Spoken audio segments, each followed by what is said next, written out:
So good morning, good afternoon, good evening, and welcome to this webinar on how to ace GMAT Sentence Correction. In this webinar, we talk about the famous three-step approach which was pioneered by e-GMAT. My name is Rajat. I'm one of the co-founders of e-GMAT, and I'm going to be your co-host today. Your main host today will be Payal Tandon, who actually invented the meaning-based approach, and hence, in sense, has made it one of the most popular approaches towards GMAT sentence correction. Overall, this is a fairly application-focused webinar, and to make sure that you guys are able to apply the concepts that we will in this webinar, we send a few video lessons your way. The video lessons were on verb ing modifiers, verb ed phrases, and verb ed modifiers. If you've not gone through these lessons, I'd recommend that you go through them post this webinar. These video lessons are a part of your free trial.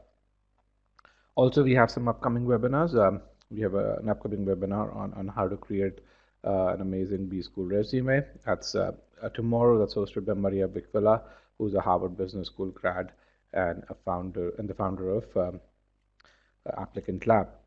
Next week, which is next Saturday, we have a free webinar on how to ace GMAT reading comprehension.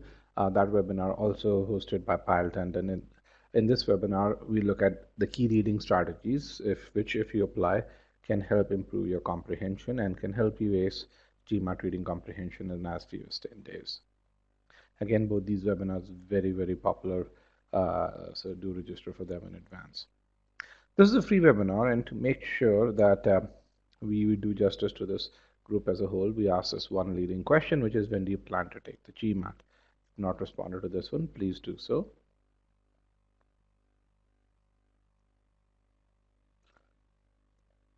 And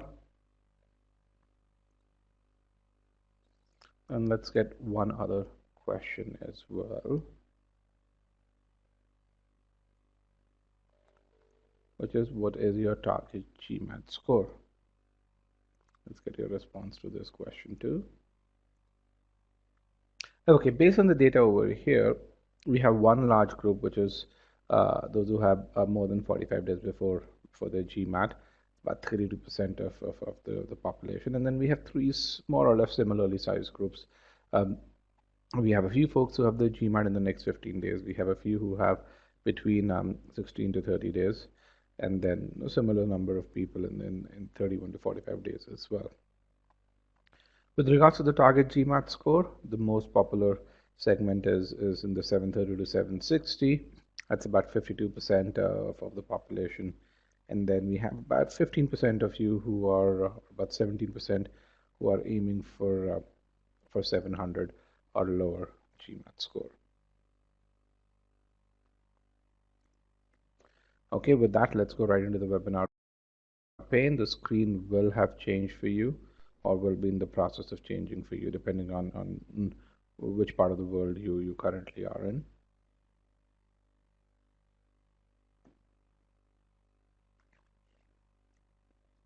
All right, let me give you guys another 10 seconds or so.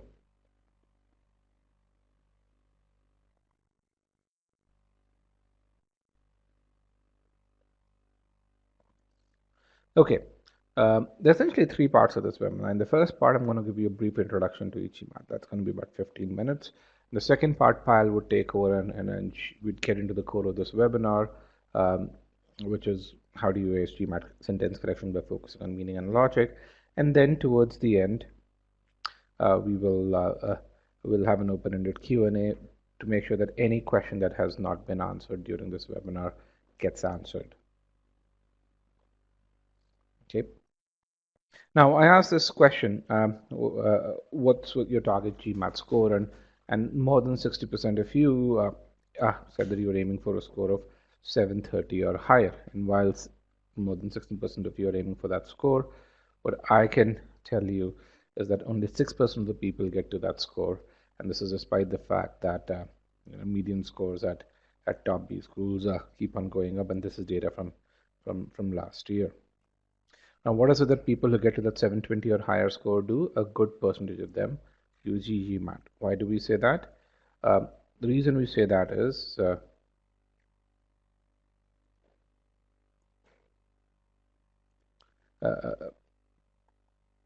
when you look at two key stats on leading forums, which is the number of verified reviews or the number of success stories that have been posted over the last 12 months, what you're going to find is that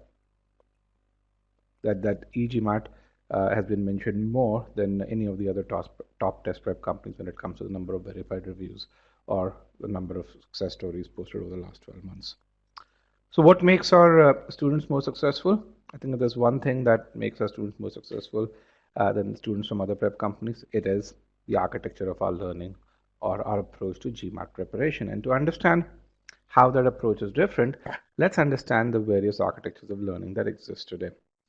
The two most popular architectures of learning that exist today are, one is the book-based approach, and the next is the private tutoring-based architecture.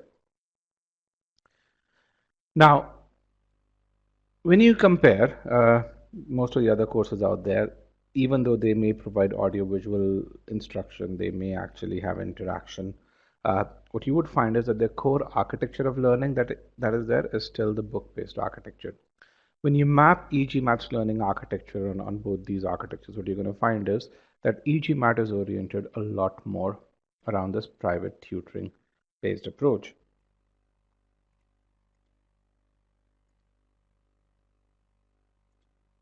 So let's see, why do we say that most of the other courses are built around this book-based architecture, whereas e-GMAT's based on this private tutoring-based approach.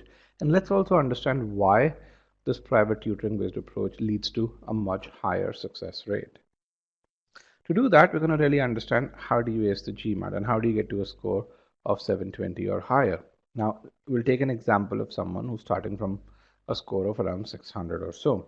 So if you want to get to a 720 or higher score, the first thing that you need to do is you need to create a path towards your goal. Then you need to learn all the concepts that you need to learn. Now, just knowing the concepts isn't enough. You also need to learn how to apply these concepts.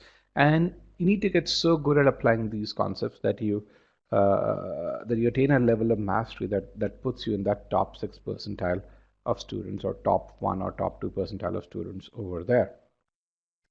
Now, let's see how a book-based approach tackles this challenge.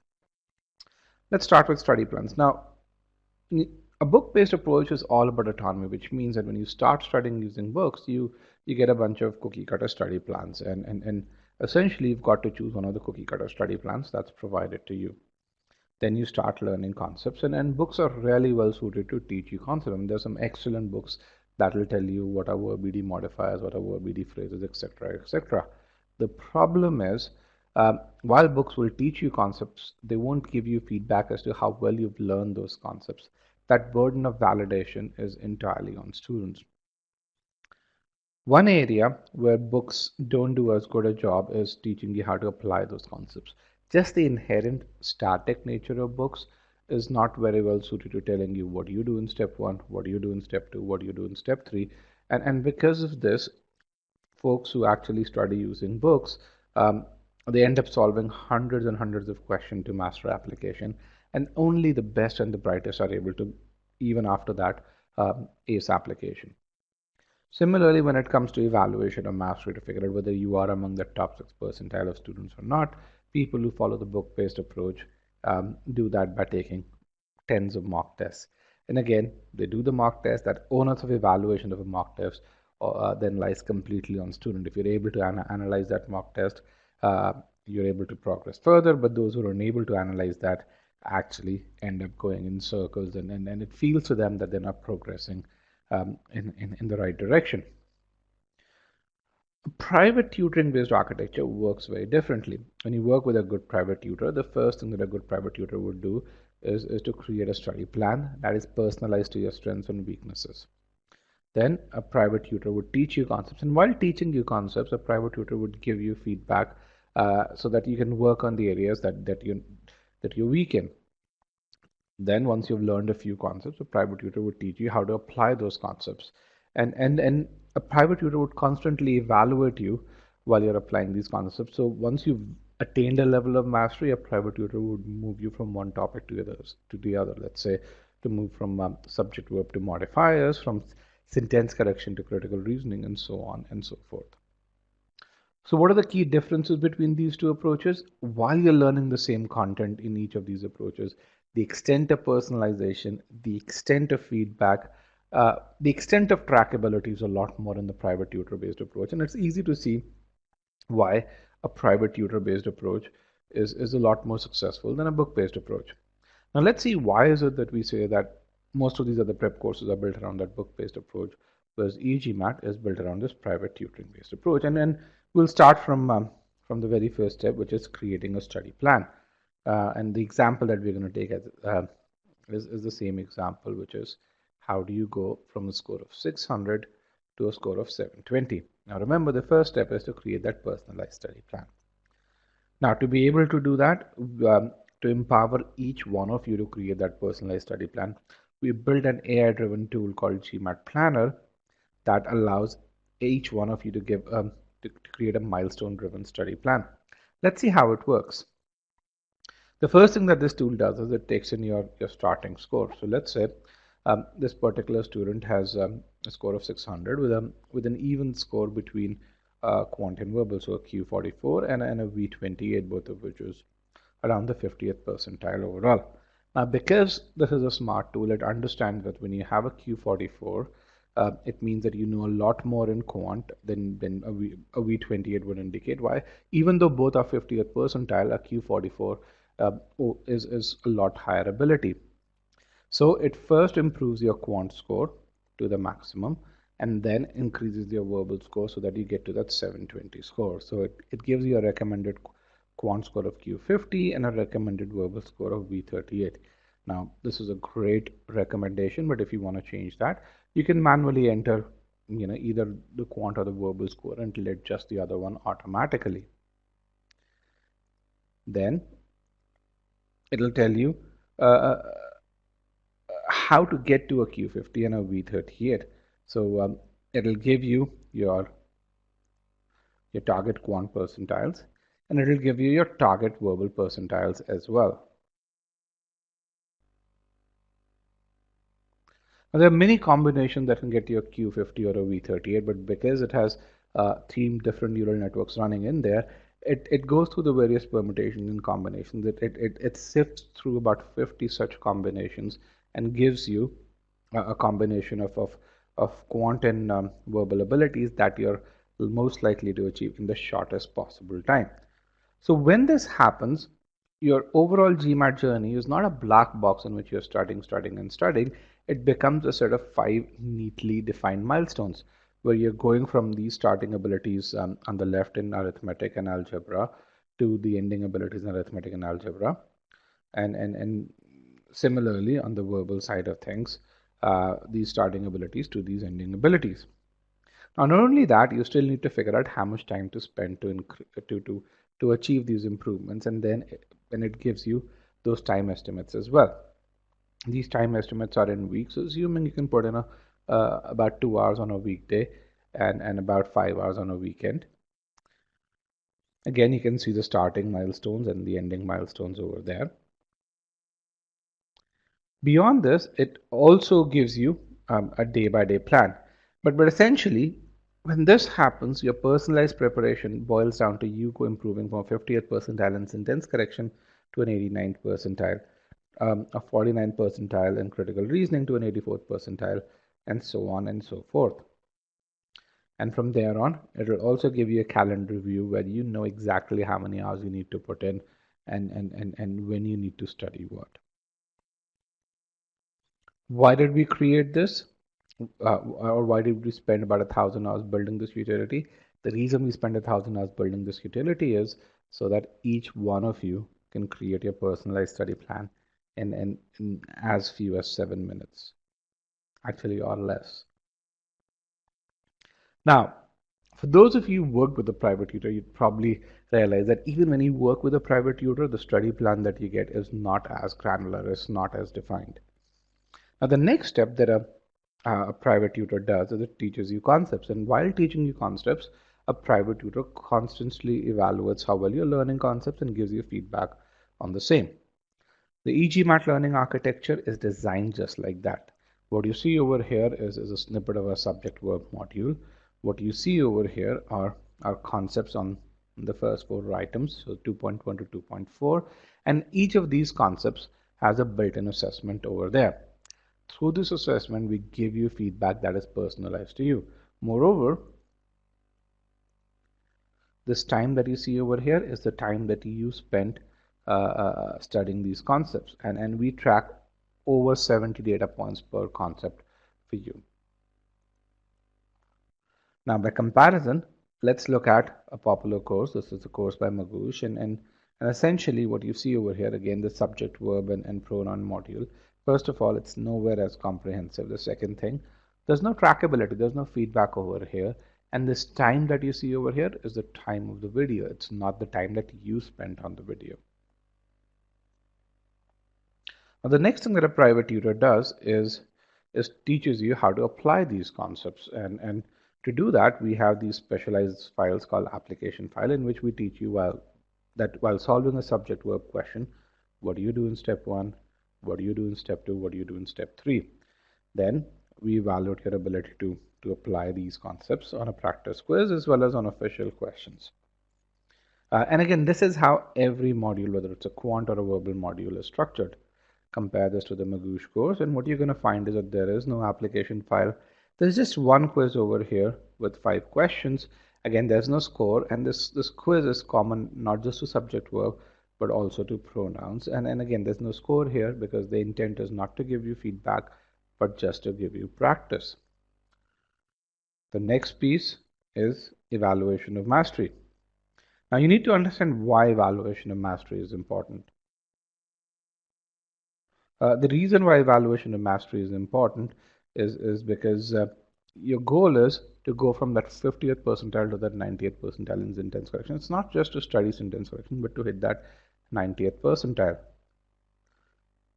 And to make sure that you're able to evaluate this, we built this tool called Scholarium, in which we have ability quizzes, and you get an ability score for subject verb, parallelism, comparisons, as well as modifiers. So you get an ability score for sentence correction, and you also figure out why is it if you've not hit that 90th percentile, where are you lacking? And quite simply, what you can see over here is that this person needs to focus on comparisons to move the leader on his essay ability.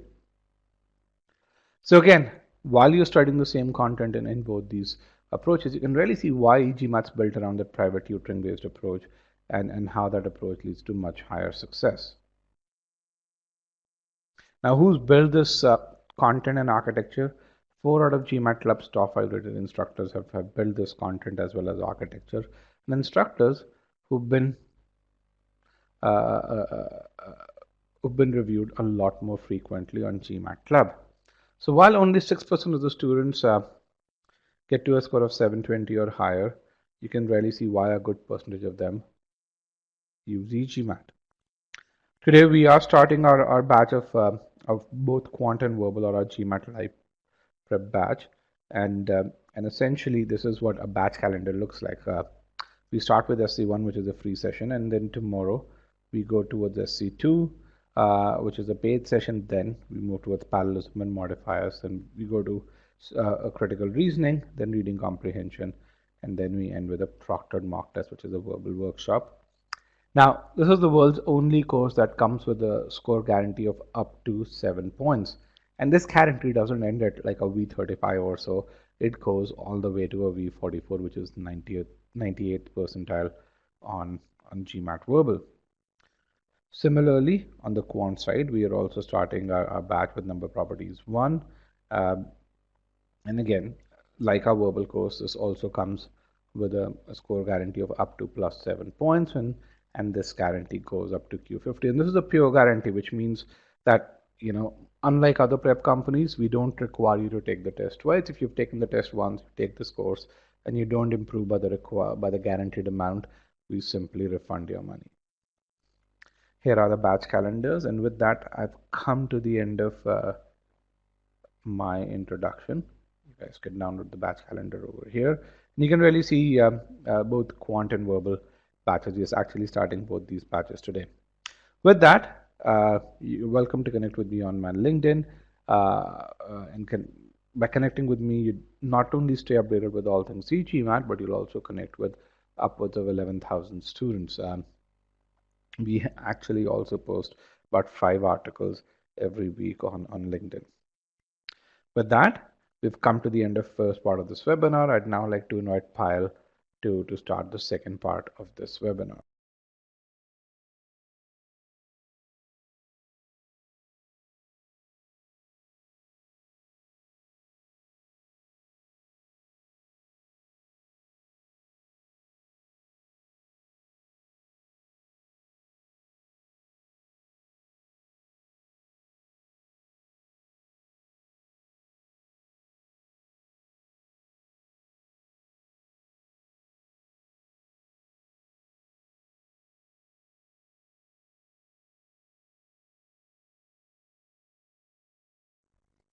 Hello everyone, welcome to Sentence Correction webinar, and thank you Rajat for that wonderful introduction.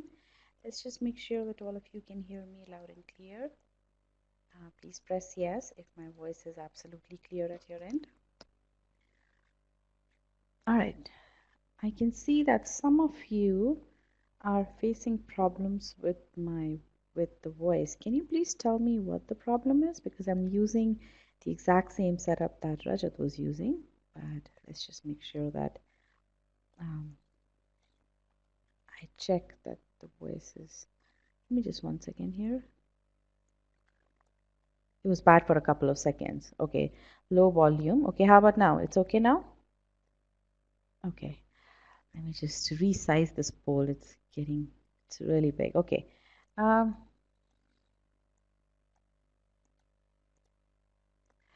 All right, so let's take the poll again. Is my voice clear? All right, sounds good. Okay, so let's get started with the second part of our session, in which we'll be talking about how is it that you can master sentence correction by utilizing the three-step meaning-based approach.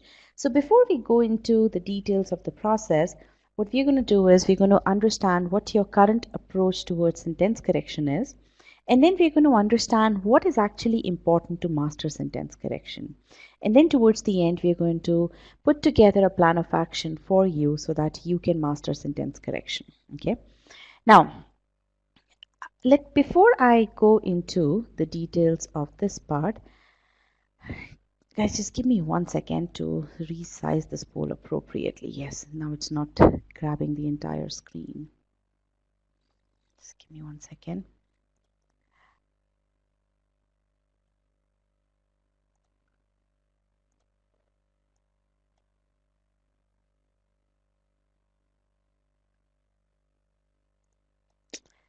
Let me start another poll. For some reason, this poll is being very stubborn. I'm going to create a new poll for our purpose here, because I'm going to be asking you lots of questions. I want to make sure that the poll that I use is properly sized. All right.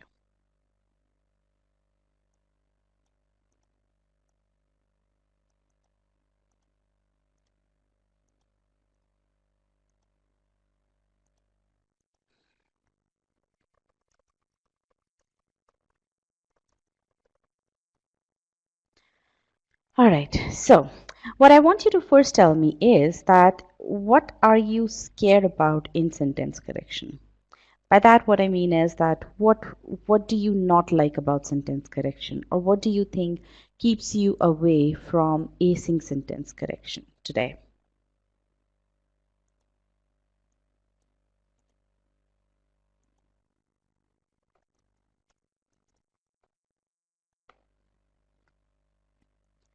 All right, let's read a few responses.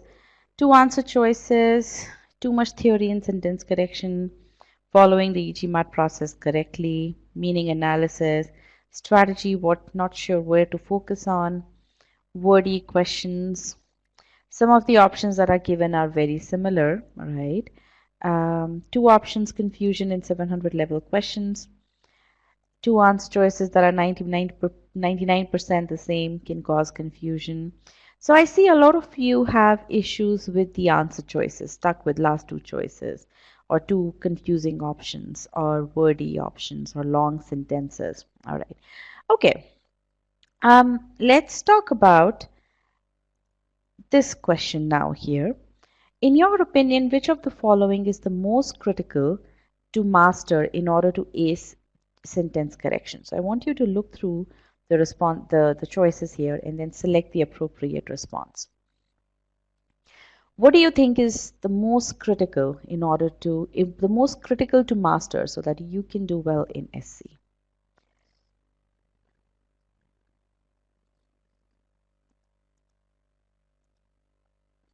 All right. So about 65% of the class, or almost about 70% of the class, has selected choice C as 3 as the correct answer. Understanding the meaning of the sentence is the most critical. Okay. Let's move on to our next question here. And the next question is, when you solve a sentence correction question, how do you split your time among the 5 answer choices? So read through the choices carefully and then select the appropriate answer.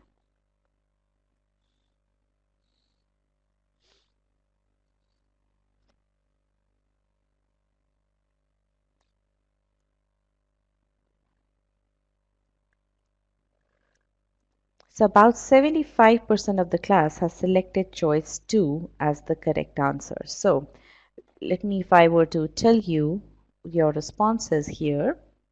So majority of you selected that understanding the meaning of the sentence is the most critical, about 68% of the class. Whereas for second question, when it actually comes to applying that strategy, most of you are not able to apply that strategy, and I can say that based on the fact that most of you have selected second choice over here, that is, you eliminate some wrong answers first and then you equally split your time in evaluating the remaining choices. So if you truly believe, and this is my statement to you right now, that if you truly believe that understanding the meaning of the sentence is the most critical, and what you are in fact doing is that you are splitting your time equally amongst answer choices, this means that you are not really applying the strategy appropriately. And that is what we're going to be learning in this session. So really speaking, you know that meaning is important, but you don't know today how to implement meaning in your approach. Okay. So what we're going to learn in this session is we are first going to understand what do we mean by role of meaning in SC? Why do we say that choice A is so very important? Okay. Why should we spend most of our time or majority of our time on choice A? That is more than 50% of our time. Why is it that we should be spending that much amount of time on choice A? Okay. And then we're going to talk about, okay, how does meaning-based approach play into the entire timing aspect of the test? And then towards the end, we're going to talk about how can you get to 90 percentile ability in sentence correction. Okay, so let's get going with this. Now, in all, we're going to be solving 4 questions. These questions are going to be they're going to increase in difficulty level as we proceed through the session. So the first question is going to be really easy, but it's going to set the stage to make sure that you understand what is important for SC. Okay. Now, one more thing regarding when we solve questions here is that I do not give you a set amount of time to solve questions. By that, what I mean is I don't say that you have only 2 minutes to solve a question or you have only 1 minute to solve the question. I go by the pace of the class. So as soon as 50% of you have selected your answers, I want you to, I'm going to give you a 10-second warning or a 30-second warning, depending upon how complicated the question is. So to begin with that, I want all of you to click on still solving. This way I know how many of the 200 people are actually actively engaged in solving the question.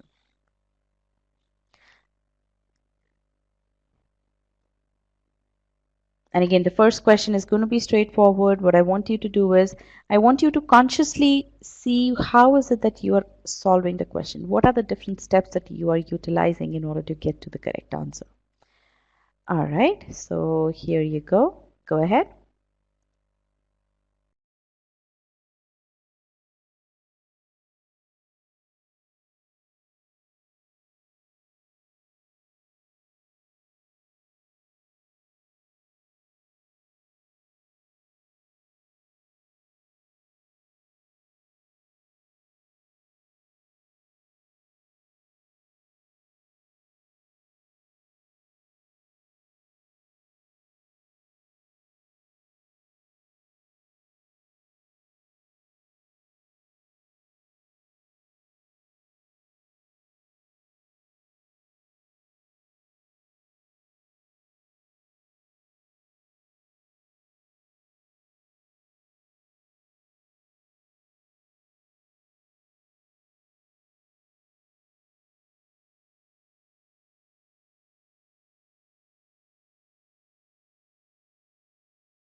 All right.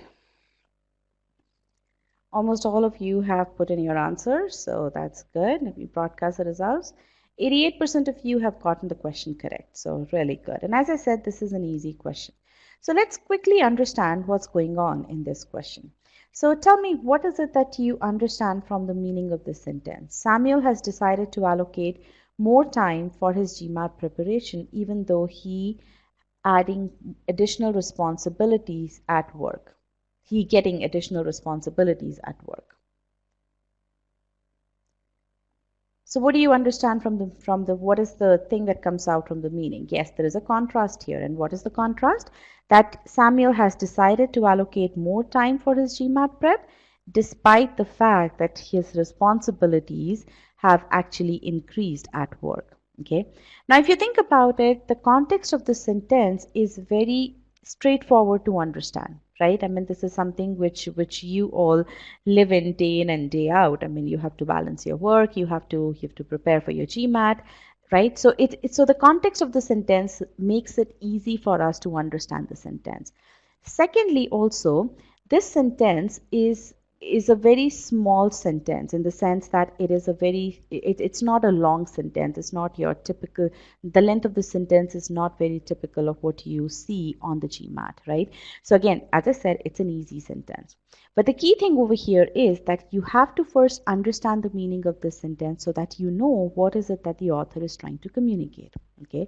Now, what is wrong with this sentence? Obviously, the verb is missing for the subject he.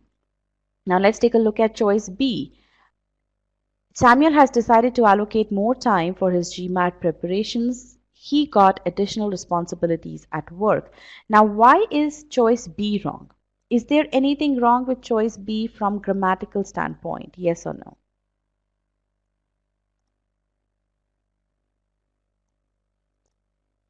There's nothing wrong in this choice from the standpoint of grammatical, from grammatical standpoint, right? But this choice is not communicating the meaning that the original choice intended to communicate, right? And that's the reason why this choice is wrong. Okay. So according to this choice, it's a simple, there are two facts that have been presented. That's about it. Okay. Now let's look at choice C. He's decided to allocate more time for his GMAT preparation when he gets additional responsibilities at work. Now, this is also nonsensical. Why? Because the two facts have been linked in a timing relationship, right? And that doesn't make sense. That's not what the author intended to communicate. Okay. Choice D, as you all said, is correct despite getting additional responsibilities at work. Choice E is not right because the two facts have been linked in a causal relationship. Okay, again, not what the author intended to communicate. Now, I want you to notice two things here. The first and the foremost, I want you to compare the sentence structure of choice A with the sentence structure of the correct choice B, D, and tell me, are the two sentence structures similar?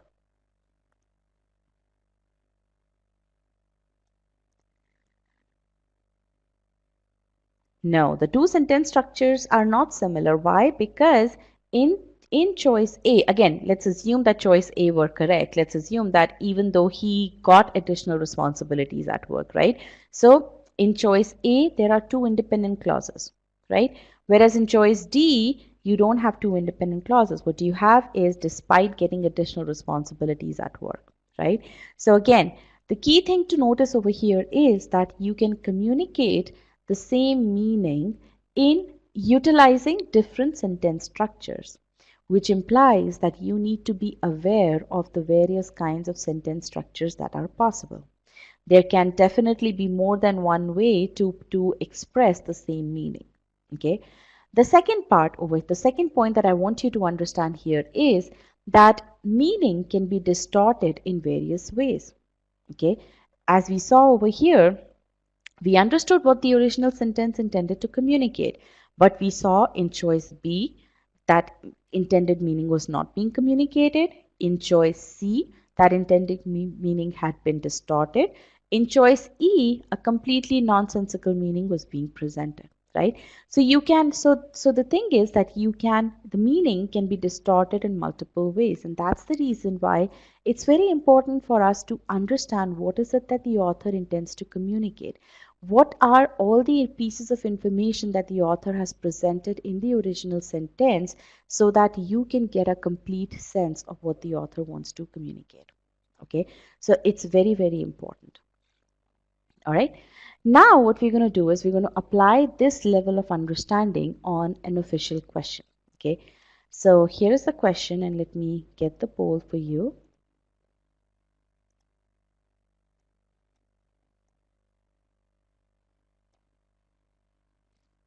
All right. Here you go. Can you all please click on still solving first? Thank you for all of you who started to click on that.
All right, last few seconds.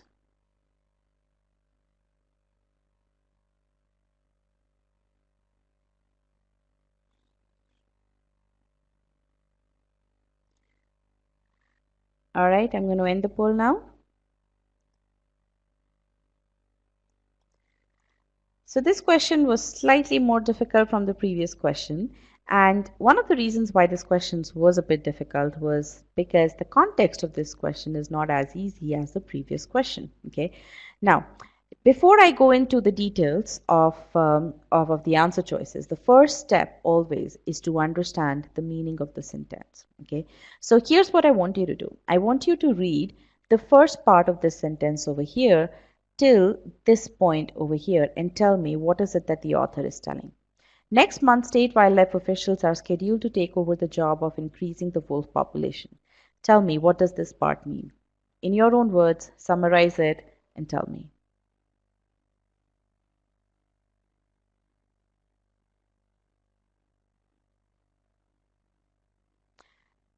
Not the contrast. What I'm saying is that only till this part over here.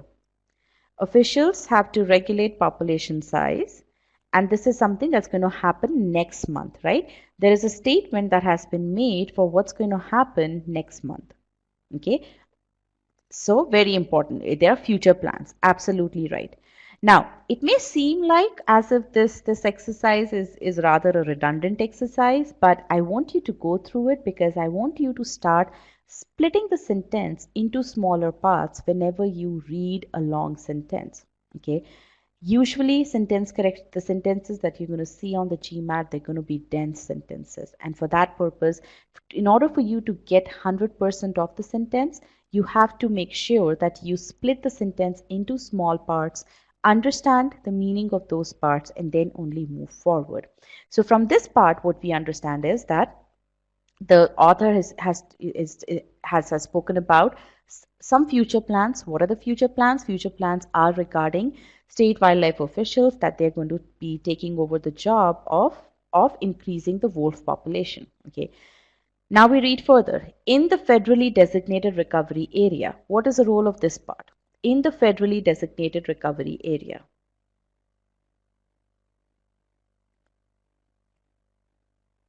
It's a modifier, absolutely right. What is it modifying? What is it talking about in that specific area? Job of increasing the wolf population where? In a federally designated recovery area in a specified area. Absolutely right. Now we read further. The number of which will, however, ultimately be dictated by the number of prey in the area. Now, this is a pretty packed sentence. So tell me, what is it that you understand from this? The number of which will, however, ultimately be dictated by the number of prey in the area. So what do you understand from this part? The number of wolf depends on prey, which is equal to wolves logically, absolutely right. The job of the officials will not be effective. Okay, that's the inference that you're drawing, but good. The number of wolves depends on the prey. Absolutely right. So basically what it's saying is that the number of wolves in the area will ultimately be dictated by the number of prey in the area, and however has also been used, which means there is a contrast here. So now if you combine the entire sentence, the meaning from the entire sentence, what you get is that yes, next month these people will be assigned, will be responsible for the specified job. But really speaking, there's a contrast here. What is a contrast? Really, the number of prey, that is the amount of food that's available, will determine the number of wolves that survive. Okay, so that's about it. Now, how many of you actually read the sentence in this manner, breaking it down into smaller parts? How many of you read the sentence in this way?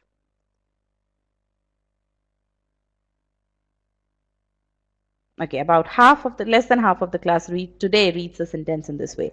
This is a practice that I want you to start doing right away.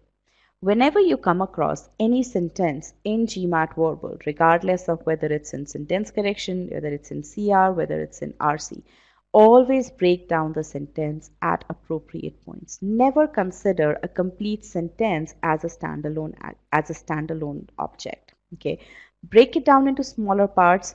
Relate the meaning of each of the individual parts. Now, why is it that, now obviously it's going to take a whole lot of time for you to read the sentence in this manner, but the amount of time that you spend up front in order to get to the right understanding of the sentence is going to help you down the road when you're analyzing various answer choices. Remember, a number of you said that the answer choices are very confusing.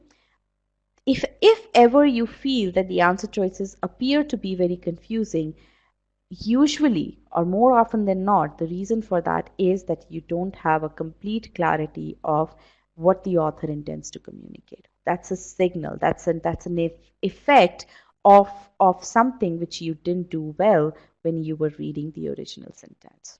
Okay, so I want you to make sure that you understand this part. Why is it that you have to break down the sentence into smaller parts?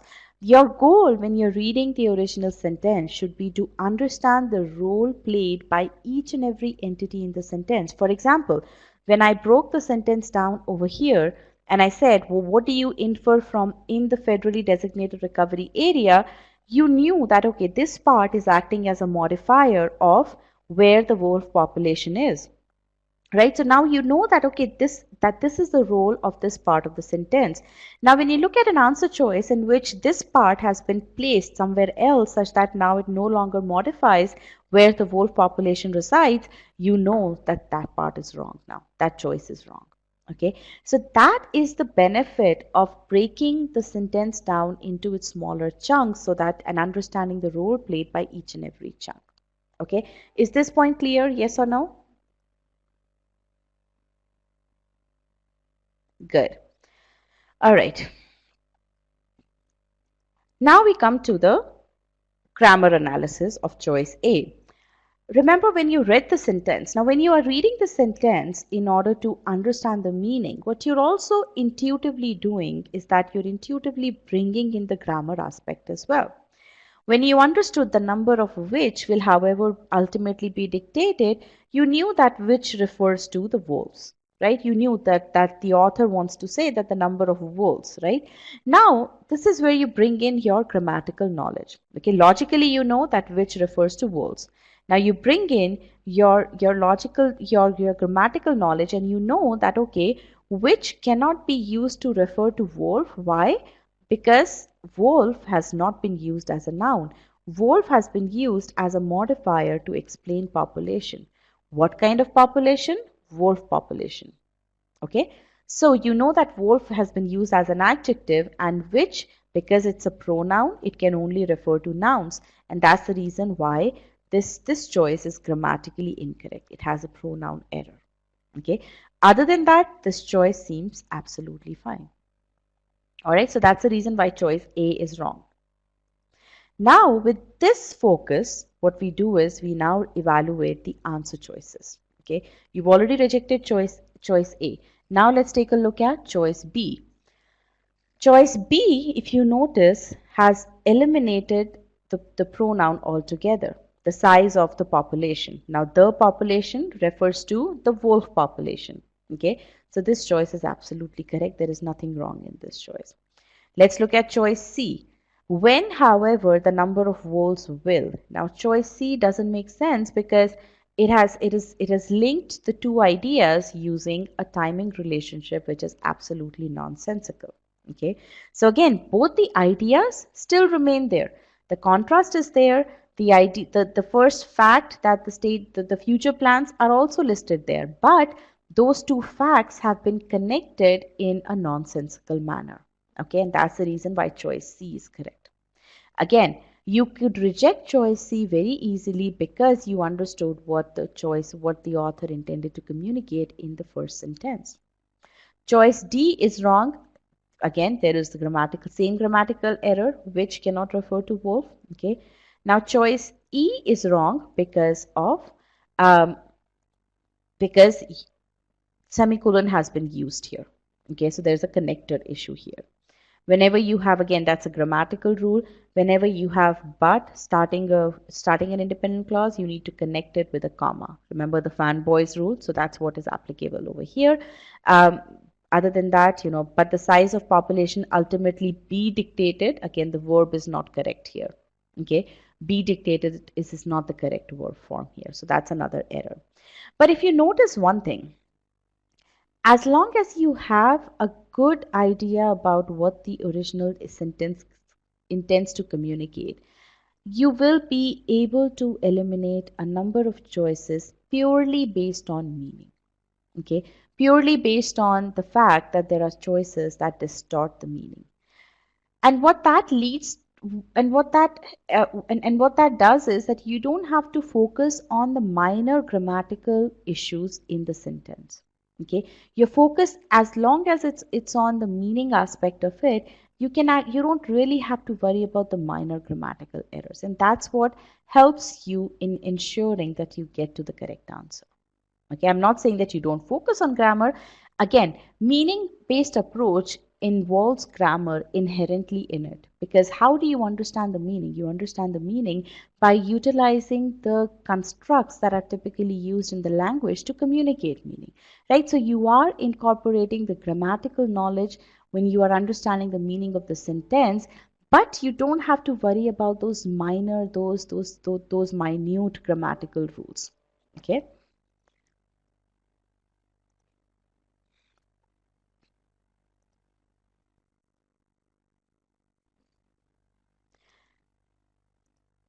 Now, here's an example of one of the many students who benefited from this focus on meaning.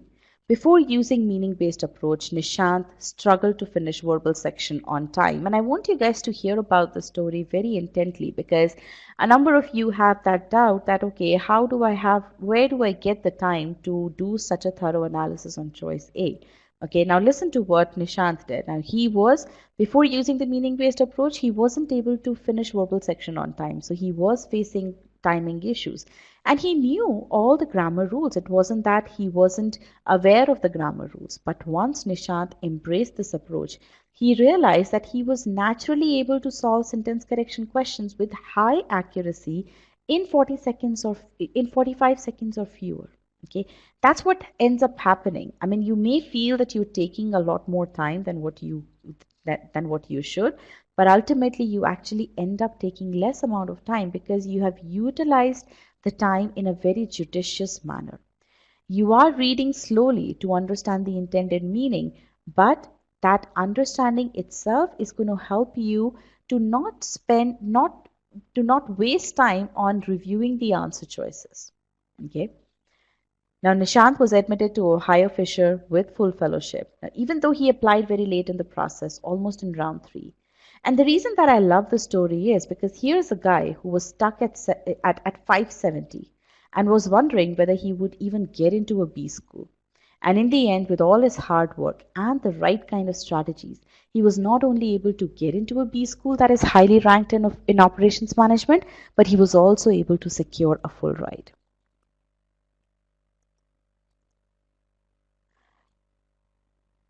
Now, Nishant has also written an amazing debrief on GMAT Club. Now, here's one of the statements in his debrief, and I want all of you to go through it. Okay, let me just go back. Yes, here. When I shifted from classroom or self-study coaching preparation to e-GMAT, the focus on solving problems by understanding the meaning of the sentence was time-consuming. It was time consuming. So those of you who feel that it is going to take a whole lot of time, yes, in your preparation mode, it is going to take you time. But as soon as you master that technique, you are going to see a reduction in the amount of time that you take to solve questions correctly. But soon as I picked up the trick, I was able to solve SC questions in 45 seconds. Okay. Now, what's very interesting is that if you download his ESR, and I would urge all of you to do that, you will notice that he scored 94 percentile in sentence correction, and that's the highest amongst any sections. Now, this is a success story of an individual who sets very high standards for herself. Samya works at McKinsey. She's been a topper all her life, and yet she struggled to score that 760. She really struggled with sentence correction. She just could not figure out why in some sentence correction question the answer choices were incorrect and how to arrive at the correct answer in a definitive manner. Because of this, her score was stuck in low 700s. She realized that she needed to look at sentence correction in a very different light. And it was then that she discovered the focus on meaning through this very webinar. Once Samya enhanced her approach, she realized that she could get to the correct answer in a definitive manner by focusing on meaning. It is this confidence that propped her score to 780 with a better than 99 percentile on GMAT Verbal. Now with this, let's get into our third question, and I hope that everyone is going to spend the right amount of time to understand choice A. Again, there is no timing pressure here. I want you guys to take the optimum amount of time. I want you guys to make sure that you have the right level of understanding of the meaning of various parts of the sentence before you go ahead and look at the answer choices. Okay. Maybe I could try out something here. What I'll do is I will give you a minute just to understand. Maybe do one thing. Let me end this poll because I want you to get in that habit of spending the right amount of time. So everyone, please click on no in answer pile's question pod here. Click on no. Okay. Now what I'm going to do is I'm going to hide the answer choices. Okay. I want you to spend your time only on choice A. When you're done reading choice A, click on yes. When about 50% of the class has clicked on yes, I'm going to be revealing the answer choices to you. Okay. This is how I can force you to spend the time on choice A. So let me give me a bit of time here. My drawing tools are not cooperating today. Please don't be looking at the choices. And I need to color them. Okay. All right. Here you go.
All right, I will reveal the answer choices now.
All right, I'm going to end the poll now.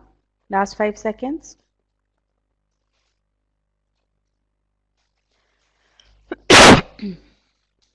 Okay. So, about 65% of the class selected the correct choice, and this has been usually the accuracy for this question is about 57%. So yes, there is an uptick in the accuracy here. But tell me, how was when you spent the time in understanding the meaning of the sentence up front, did you feel as if you spent more time on choice A than usual? Yes or no? When I purposely made you spend, when I didn't reveal the answer choices to you, did you feel that you spent more time than usual on choice A? Okay. And what did that link and how did that relate to your understanding of the meaning of each and every portion of the sentence? Did you feel that you had more precise idea of the roles played by the various entities in the sentence?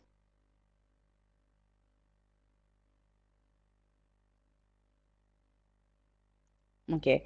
I have 49 of you who are saying yes. Some of you are saying that one person is saying did not help much. I knew exactly what the answer I was looking for. Good.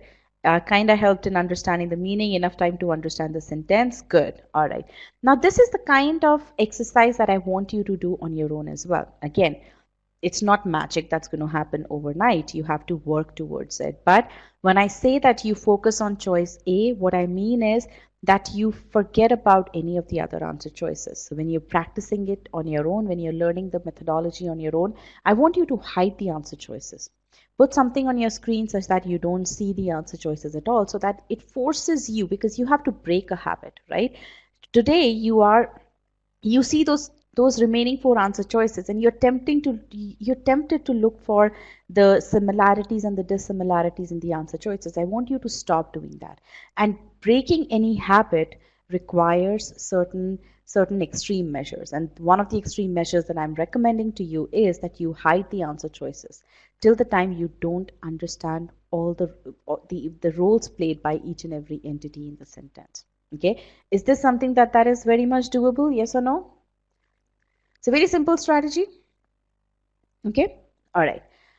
Now, once you start doing that, once it becomes a habit for you to read the original choice, without worrying about the answer choices, then you wouldn't really have to utilize these tactical strategies to help you there. Okay, so let's now come to choice A and understand the meaning of this choice.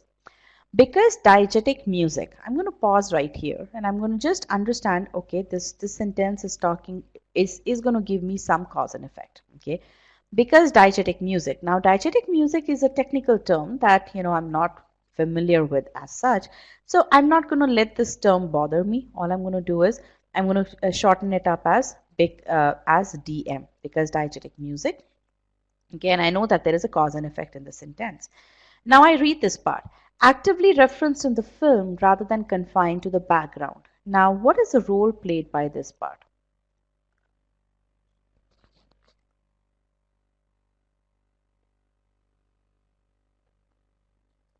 It's a modifier. What is it modifying? It's giving me the description of diegetic music.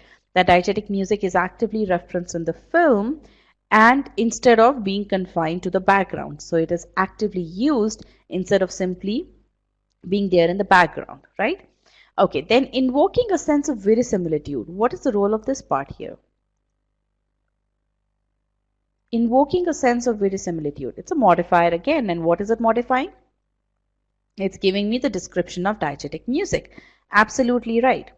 That it invokes a sense of verisimilitude. So I know two things about diegetic music. First, that it's actively referenced in the film instead of being simply there in the background. Second, that it invokes a sense of verisimilitude. Now, do we know what verisimilitude is? Till this part of the sentence, did you even know what verisimilitude is? No, you didn't. And you don't really have to worry about it, right? You read, in fact, the sentence gives you, the author has elaborated what verisimilitude is. The idea that art can express a truthful version of reality. That is what verisimilitude is. So the role of this part is to define verisimilitude, right? Now let's read further. Filmmakers creating period dramas use it often. So now this is simply stating a fact that filmmakers who create period dramas, who create historical dramas, use it often. Now what do they use often? What does it refer to over here? DM. Absolutely right. Now notice one thing here. If you were focusing on this sentence purely from grammatical standpoint, you would have been scratching your head as to what it pronoun refers to. But in this case, because you're focusing on the sentence purely from meaning standpoint, right? You're trying to understand what the author is trying to say. You didn't even have to think about what it refers to. It refers to diegetic music because that's what the author is talking about. He's talking about diegetic music here. That filmmakers who create period dramas use diegetic music often. Okay. Now, after you have, so what we have done so far is we have read these various pieces of the sentence. Wherever we could link the sentence, wherever we could link these pieces, we actually linked them, right? Now, we started off saying that there's going to be some cause and effect, right? Now, we do know some cause. The cause is about diegetic music, but what exactly about diegetic music, we don't know. Now, we don't even know what the effect is, okay? We can guess what the effect is, but we don't know precisely what the effect is because the author has not written the sentence properly, okay? Now, the author presented something about filmmakers and it just came out of the blue, right? We don't know where the filmmakers came from. So we don't really know. There is something not quite right about the sentence. The meaning is not completely clear. But what we do know, what we do have in our control is that we understand various parts of the sentence. So whenever you experience such scenarios, and you will experience such scenarios very often, wherein you would not, you would know that you would understand the various parts of the sentence, but overall when you read the sentence put together by the author, you would be able to gauge that, okay, the author has not done a good job in writing the sentence. Now, in that case, I don't want you to get panicky. What I want you to do is I want you to take the meaning of these individual parts and put them together and infer the logical meaning. Okay, and that's what we're going to be doing in the next slide. Now, what we can figure out, we need to have a cause and effect, right? Clearly, cause is related to something about diegetic music. Effect should be what the filmmakers end up doing. The filmmakers who create period dramas use diegetic music often. Now, what we have to figure out is which of the two properties of diegetic music link to filmmakers using it often. What kind of filmmakers? Filmmakers who create period dramas. Now, when you're creating period dramas, you have to create that truthful version of reality, right? I mean, you're not talking about real things that are happening in the current time frame. You have to talk about what had happened in the past. So you need to utilize effects that basically present truthful version of reality. For that, invoking a sense of verisimilitude is what is the property of diegetic music that makes that happen. Okay, so really speaking, you need to change invoking into a verb, invokes, and that's what is going to fix this sentence. Did you understand the thought process that I followed here? Because this is the key piece over here. Understanding various parts of the sentence, understanding roles played by each of those entities, knowing at a very high level what does the sentence intend to communicate. The sentence intends to communicate a cause and effect. Now, what is the effect? You infer that the effect is about filmmakers.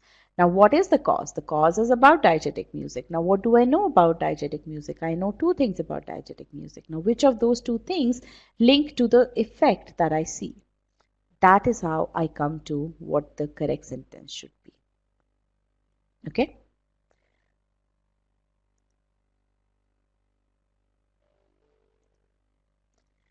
Now, if you think about it, I've done all of this stuff up front itself. The reason why this choice was wrong was because invoking was not a verb here, right? So invoking needs to be converted into a verb.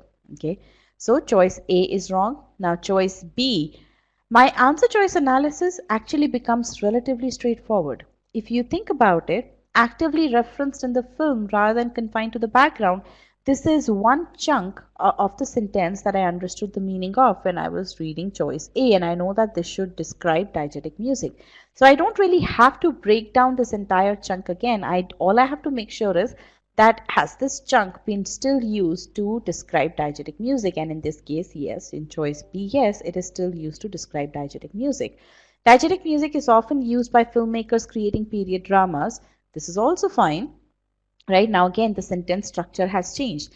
In choice A, the author had used this construction here. Filmmakers creating period dramas use it often. Here, now we are saying diegetic music is often used by filmmakers creating period dramas. Again, the sentence structure has changed, but it still communicates the same meaning. Okay, because it invokes a sense of verisimilitude, the idea that art can express truthful version of reality. So if you think about it, we are simply working with these 5 chunks of information, and the author has moved all these 5 chunks here and there, but it communicates the whole meaning that the author intended to communicate in the original sentence. And we had inferred that meaning. Okay, so choice B is correct. Now let's look at choice C. Choice C is very interesting. And choice C would be what some people would consider as very close to choice B. Now I'm going to ask this question to about how many of you selected choice C? About 24 people selected choice C. So what I want to ask is, these 24 people, did you feel that B and C were close choices? Yes or no? The 24 people who selected choice C. So almost everyone who selected choice C felt that B and C were close. Now this is what happens, and again, thank you for being so honest here. This happened, this is an artifact of the fact that you didn't do the last step of inferring the meaning that the author wanted to communicate. Had you spent that much more, those 10 seconds extra in just understanding what the author was trying to communicate, you wouldn't have felt that C is similar to B. Okay, and that is the power of doing the work upfront on choice A. That is the precise reason why we say that you need to spend, that is one of the precise reasons why we say that you need to spend upwards of 50 or even 60% of your time on choice A. Because now, if you had already inferred what the cause is, you wouldn't have selected choice C as the correct answer because it is actively referenced in the film rather than confined to the background. Okay. From grammar standpoint, this choice is absolutely fine. It makes logical, it is grammatically correct. There is nothing wrong from grammatical standpoint. But logically, the cause doesn't make sense. Okay. That is why choice C is wrong. Likewise, choice D is wrong because, again, for the same reason, the cause doesn't make sense. Plus, there is verb missing as well for the subject filmmakers. Choice E is wrong, and not that many, about 17 of you selected choice E. Choice E is wrong because there is no causal relationship now. All it states is it simply presents two facts together, that they are not linked with the causal relationship, and that is why choice E is wrong.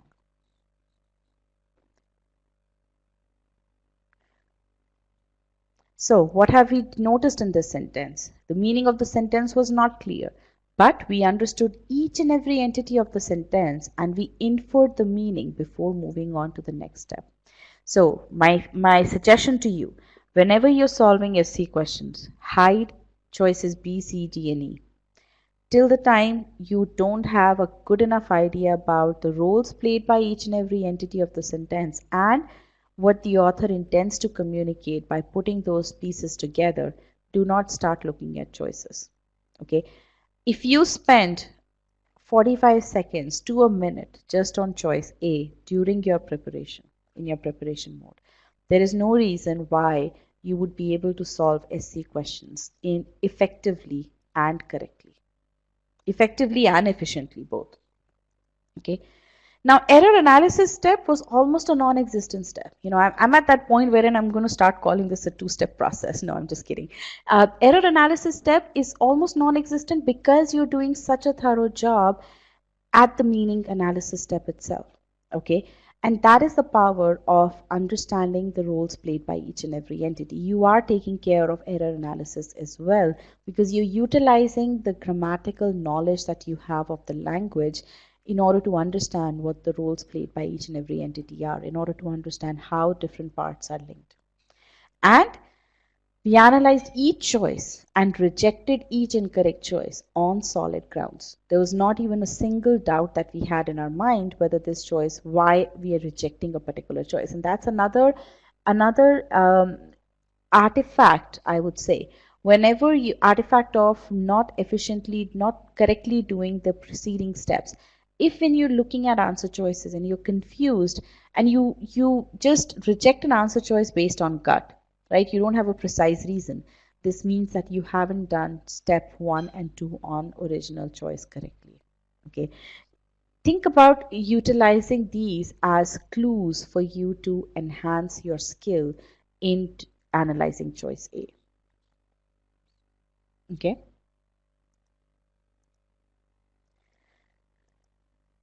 Now, grammar is a tool to communicate meaning. That's something which I want all of you to understand. Okay. It's the means to the end, and the end being communicate the meaning. So don't let grammar become the end. Okay. Guys, just give me about 5 to 10 seconds. I need to mute myself and just bear with me for a couple of seconds. What I want you to do is while I change certain things at my end, I want you to write down what have you learned from this session till now. Please do that, and then I'm going to be making some changes.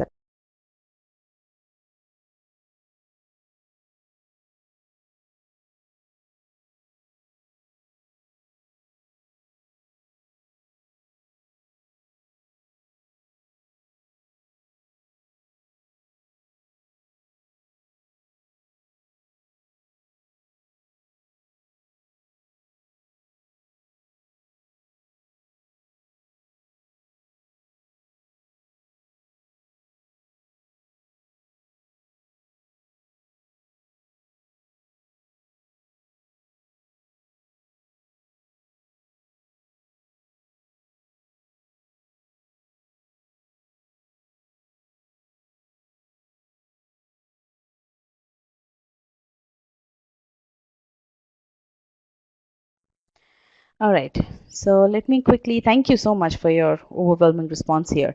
How important is it to spend time on sentence rather than rushing towards and finding and eliminating answers? Good. Analyze meaning is very, very important. Fully understand the meaning of choice A. Absolutely right. Don't hurry with the answers. Good. Absolutely right. You know, nothing else gives me this much um satisfaction as hearing from you that when you tell me that okay, you've understood the right thing that you needed to understand. Really good. I like the Arya Stark simile here. Good. Very nice. So again, the reason why this is so important is that I don't many a time students get so bogged down by grammar that they lose focus of what's important. Okay, and I want you guys to avoid that from happening. Don't let grammar become the end. That is the most important thing. Okay. All right. Again, you need to learn grammar rules. There is no way that I'm underestimating the importance of grammar. You need to learn grammar rules so that you know how English language is used to express meaning. Okay. Understanding meaning is the key. And if you think about it, it's very logical. Now, sentence correction is one of the verbal sections, right? Now, in the GMAT, in your post GMAT during your MBA or post your MBA career, GMAT organization doesn't want to test, or the admission committee doesn't want to know whether you're grammarians. All they care about is, do you understand English language in the right manner? Are you equipped enough to understand English language so that you can handle the workload that you're going to be seeing, because the mode of communication is going to be English, right? So that you can narrate, or so that you can express your intentions appropriately, right? So you'll be writing papers, you'll be understanding case studies and all that, right? So that is what the whole goal of verbal section is. It is not to see whether you're a grammarian, whether you understand all the nitty-gritty details of grammar. No, you need to understand the details to the point that it helps you in communicating the meaning. That's about it. Okay, so again, don't let grammar become the end. Now, let's take a step back and understand, why do people falter in sentence correction? Okay, we have talked about what it is that you should do, but it's very important that you also understand what you have been doing till now and how that has been hampering your progress in SC.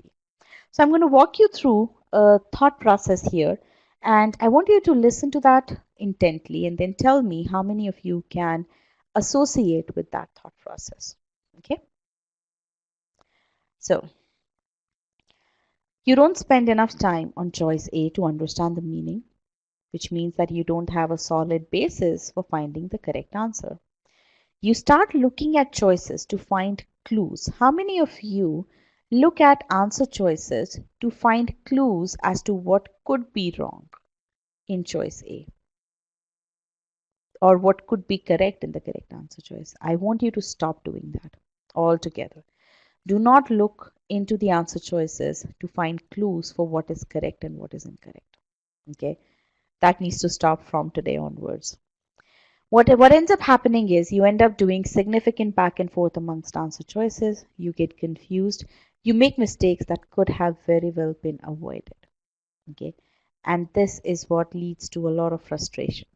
How many of you have gone through this thought process? Almost everyone. And this is something that can very well be avoided, that should very well be avoided at all costs. And there's a very simple remedy to it. You follow the optimum approach for SC. Step one, you understand the original sentence to understand the meaning, right? You understand the roles played by each entity. Step two, you identify major errors in choice A. I'm not talking about those nitty gritty details. I'm talking about major errors in choice A. And this becomes really easy once you understand the meaning of the sentence. Only in step three, should you analyze each choice in the light of the analysis that's done on choice A? That is very important. You need to take the whole reason why you're doing such a thorough analysis of choice A is that so that you can utilize that analysis on in order to eliminate the incorrect answer choices amongst the remaining choices and in order to select the correct choice. So because steps 1 and 2 are to be done on choice A, and because all of these steps are really very important, the first two steps are very important to analyze the remaining four choices. That's the reason why you should be spending approximately 60% of your time on choice A.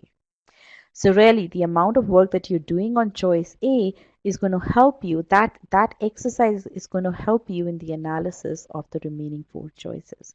That is why you have to do all that hard work on choice A. Okay. Now, how do you get to 45 to 60 seconds per question? You need to learn how to read a sentence. You need to read slowly, and you need to pause appropriately. And you need to have a good amount of knowledge of variety of sentence structures. Okay. Now, Master Comprehension course is the course in which we teach you how to read the meaning of how to read a sentence in order to understand its meaning. Okay. You will learn how to read the sentence so that you understand the meaning in the first read itself. And this is a very, very important course for all of you so that you you understand where to pause. Today, when I was telling you that okay, read only till this portion of the sentence, I was in a sense marking the pause points for you. Now I was doing that for you. You need to be able to do that on your own in the exam or when you're practicing, right? So that is the aspect that we teach you in Master Comprehension course. So definitely spend those 2 hours. Those 2 hours are going to be very well spent 2 hours because those 2 hours are going to set the foundation for the entire verbal course, for the entire verbal section for you. Okay. Next, you need to learn the grammar rules and how to apply them. For example, you need to know how pronouns work. I told you that pronouns refer to nouns only, and that's the reason why the pronoun in the wolf question could not refer to wolf because wolf was being used as an adjective. Now, those grammar rules you definitely need to know, right?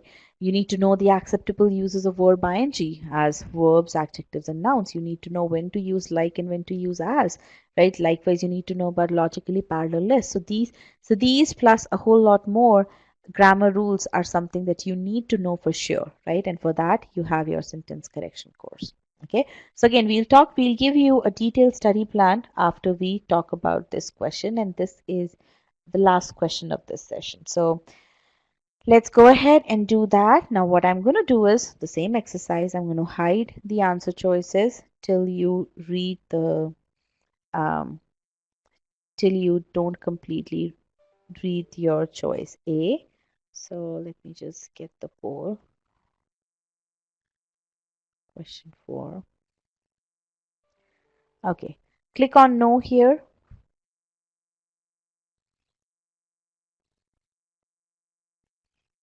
Okay, good. Now this is a partially underlined sentence. Let me change. Don't read the choices yet.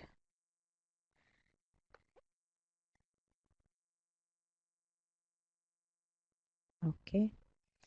There you go. Go ahead.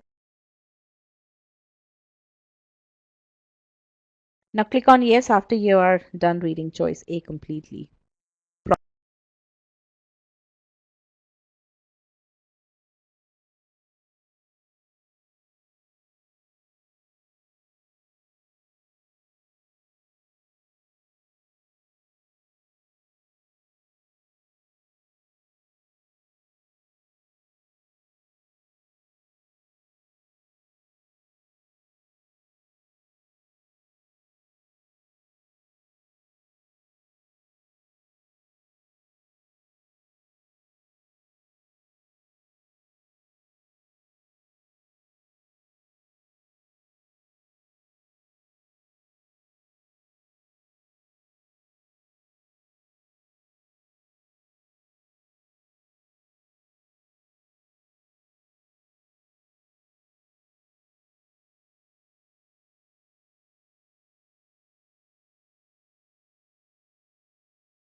All right, I'm going to remove the rectangle here.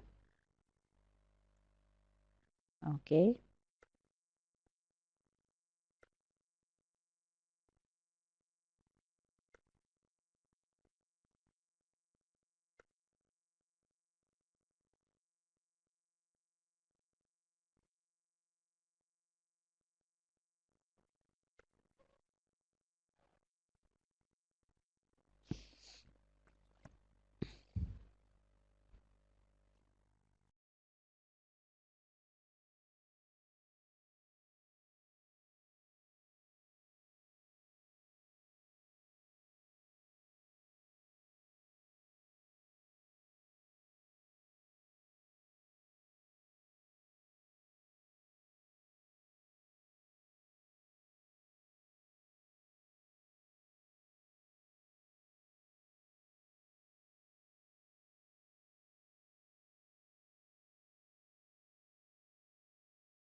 Last few seconds.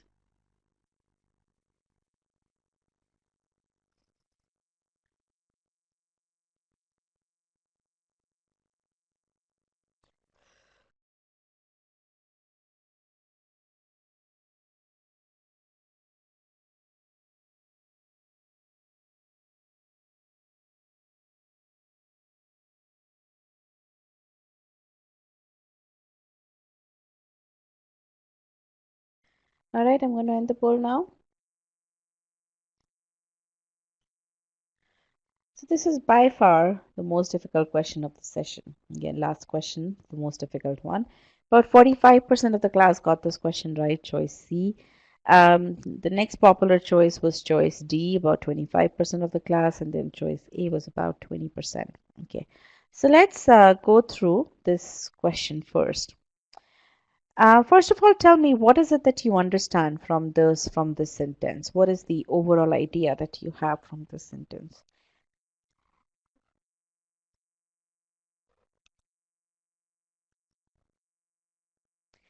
It's about DD, yes, delivery drones. What about DD?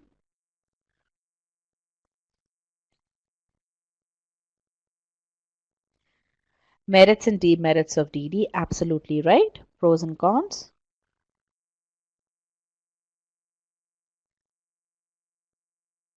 Drones are effective from short transportation from carbon point of view, okay. They're good for shorter distances, okay. Description of DD being effective and ineffective in various scenarios, absolutely right. Okay, so the most important thing from this sentence is that there is a contrast here. There are two facts that have been given, right? Uh, there's a positive feature of DD and then there is a negative feature of DD as well. Okay, so let's now understand each and every part here. So good. So you guys got the gist of the sentence very well. Delivery drone. So what I'm going to do is the way I read any sentence, that's how I'm going to be reading this sentence as well. Okay. So I want you to focus on how I am breaking the sentence down into smaller parts. Delivery drones, DD, unlike conventional modes of transport. So this part is telling me that okay, they are not like the typical modes of transportation. Okay. Ship goods without becoming carbon intensive. So now they're telling me that the author is telling me that DD ship goods, okay, without becoming carbon intensive. Now, with their ability to run on batteries, what is this part describing? With their ability to run on batteries.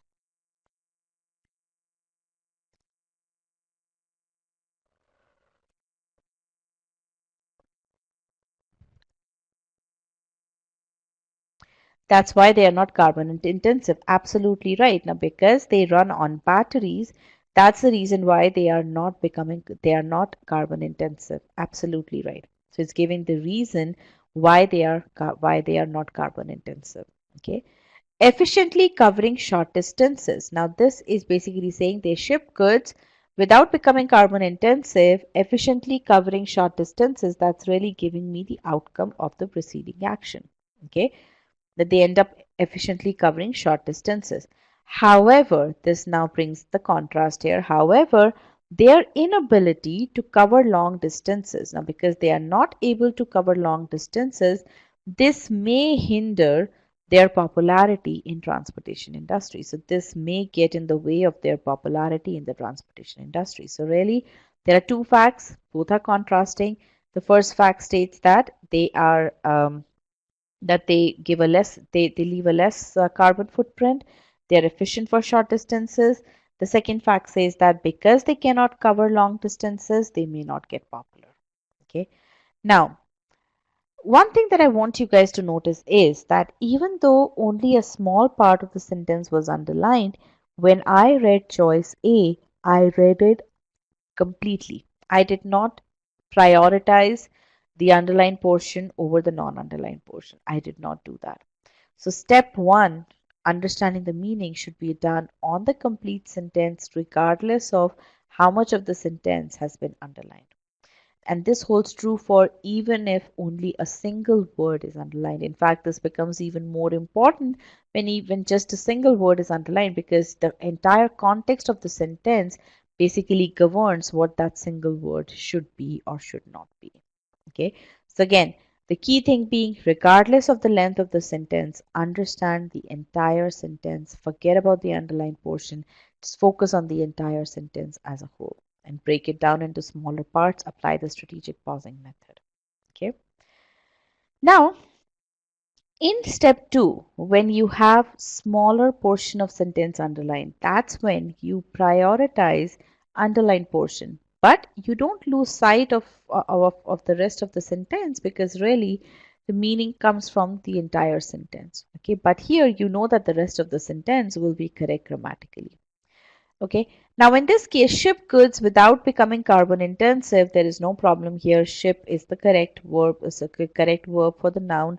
Discovery drones with their ability to run on batteries. Now this is where things get a bit weird. Why? Because we know that this thing should be presenting the cause, but or the why, but it's not really written in that manner. So that's the reason why this choice is wrong. I mean, you need to have appropriate expressions should be used here, and that's the reason why choice A is wrong. But other than that, there's nothing wrong with choice A. Okay, now we take a look at choice B, ship goods without becoming carbon intensive running on batteries. Now this is wrong because now uh, the Y aspect that we had expressed, that the author had expressed using with their ability to run on batteries, has now been changed into the effect, and that's not correct. Okay, so that's why choice B is wrong. Choice C is absolutely correct. Ship goods without becoming carbon intensive, because, so now the exact cause word has been used, because they run on batteries. So choice C is absolutely correct. Choice D, which about 25% of you selected, is wrong. Why? Because it's changing the meaning of the sentence. Can ship goods.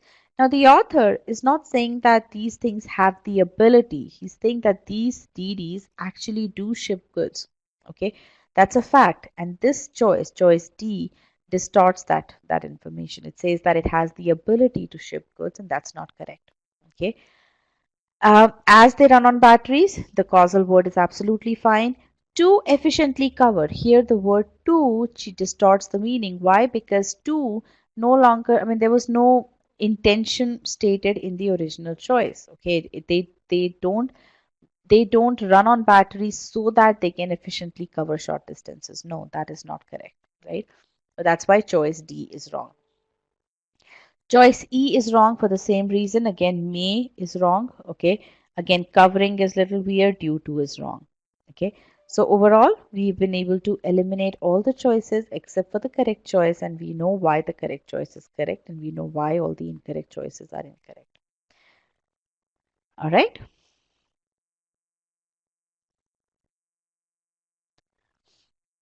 So again, to reiterate, even though only a small part of the sentence was underlined, we analyzed the entire sentence.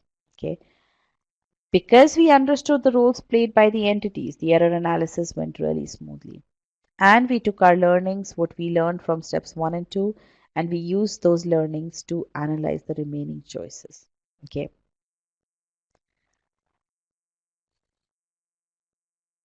So again, focus on understanding the meaning of sentence. Okay. Spend more than 60% of your time on choice A.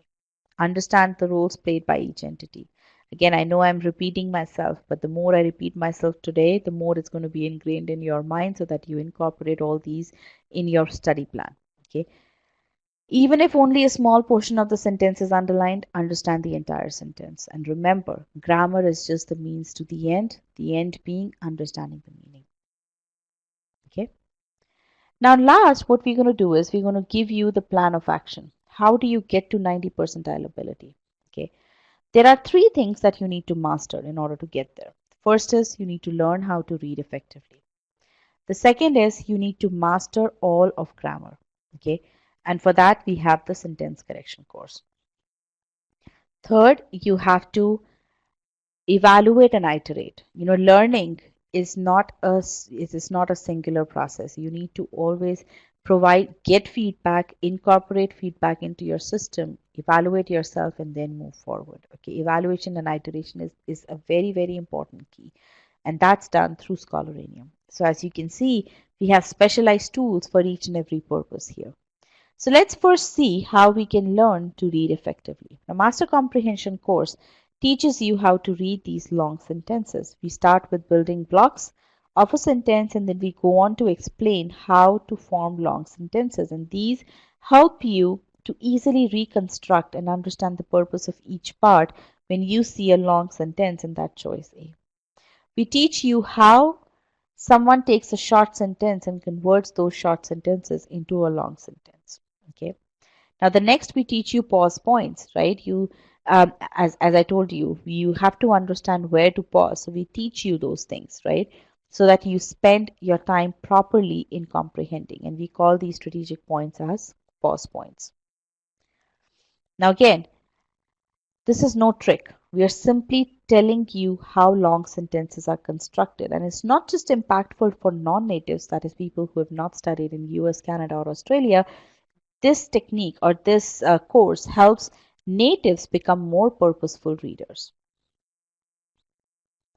Marcos, a native speaker who benefited immensely from master comprehension, told us that he was able to understand most of GMAT sentences, but because of the extremely formal nature of the language, comprehending what he read took a lot of time.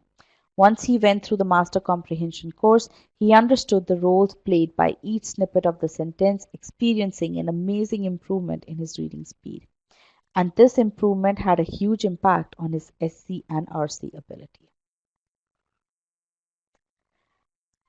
So let's go back to how do you get to 90 percentile. So we've covered master comprehension course. The next block that we're going to do is we're going to cover SC course and Scholaranium, and we're going to teach you how you can personalize your learning through these two tools. Now again, as I said earlier, you cannot get to 90 percentile by just studying. You need to focus on perfecting. Now how do you do that? So there are three pillars to our e-GMAT course offering, and that applies to sentence correction as well. The first pillar is process. This is where your conceptual learning and your application piece takes place. We have spent upwards of 40,000 hours, which is the same as 21 years, perfecting this, making sure that we teach you each and every concept in a crisp and precise manner, and that our approach is consistent and works on every question. Now, insights. Now, teaching these approaches is not enough. We ensure that students actually learn them, and that's where the feedback that we provide comes in handy. And I'm talking about, and again, we have built this special technology in our video files to make sure that these files provide feedback with every concept file and every application file. Now, how advanced is this technology? Even though our competitors have a few video files, none of them provide this feedback. And I'm talking about companies such as Kaplan, Veritas, Manhattan, companies that have the resources to do so. And why did they not do this? Because they don't believe in personalization through technology. They would rather sell you private tutoring at $200 an hour. Similarly, we've built ability quizzes that give you a precise estimate of what your percentile score is. Now, personalization. We have had thousands of students, and as I mentioned earlier, no one gets to 90 percentile in the first go. To get there, you need to isolate and focus on areas that need work, and you need to relentlessly improve on those. Essentially, every student carves his or her own unique journey to ace the GMAT, and that's where the insights from skill data section, which outlined where to focus your energy on, and our custom quizzing engine, which helps you confirm that you've actually improved, comes into picture. Okay. Now on the next slide, we're going to show you how this works on the SC course. Okay, I'm going to be focusing on only verbs section. Okay, and I'm going to show you how this entire personalization comes about over here. First of all, you learn the concepts, okay, and you get the insights on learning. And you can see that each and every nugget of learning is associated with a score. So every 15 minutes, you get feedback from the system as to how you're doing. Okay. Now, after that, you learn the application, right? Learning concepts is not enough. You need to learn how to apply those concepts on SC questions. So you learn the application and you then get insights on that application as well. Okay. So you're getting insights at concepts phase as well as at application phase. Then you learn the next set of concepts. We don't overwhelm you with concepts. We give you concepts when you have we have charted out the concepts in increasing difficulty order, and we give you the right kind of concepts, right?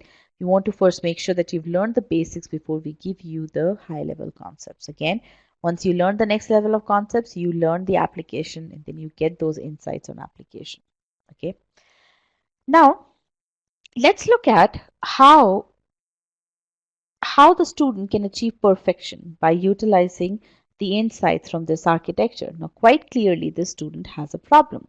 He scored 60 percentile in the final practice quiz. Now, when you look at his attempt in history, you will see why he actually got 60 percentile. Firstly, this student did not learn verb sequences properly as indicated by 67% score here. Then the student was not able to apply properly as well as is indicated by the 50% score here. Okay, and then he didn't do well on a high level concept of conditional verb as again indicated from the 67% score. So it's no surprise that this student did not score 90% in his final verbs module file. Okay, and it's also very clear that this student can improve his performance tremendously by just focusing his energy on these three activities. All in all, about 1 hour of additional effort. I want you to take a moment to realize the implication of this. Gone are the days when you worked, only in the end to take a mock test and then figure out, oh, I didn't improve or I didn't improve as much as I thought I would improve.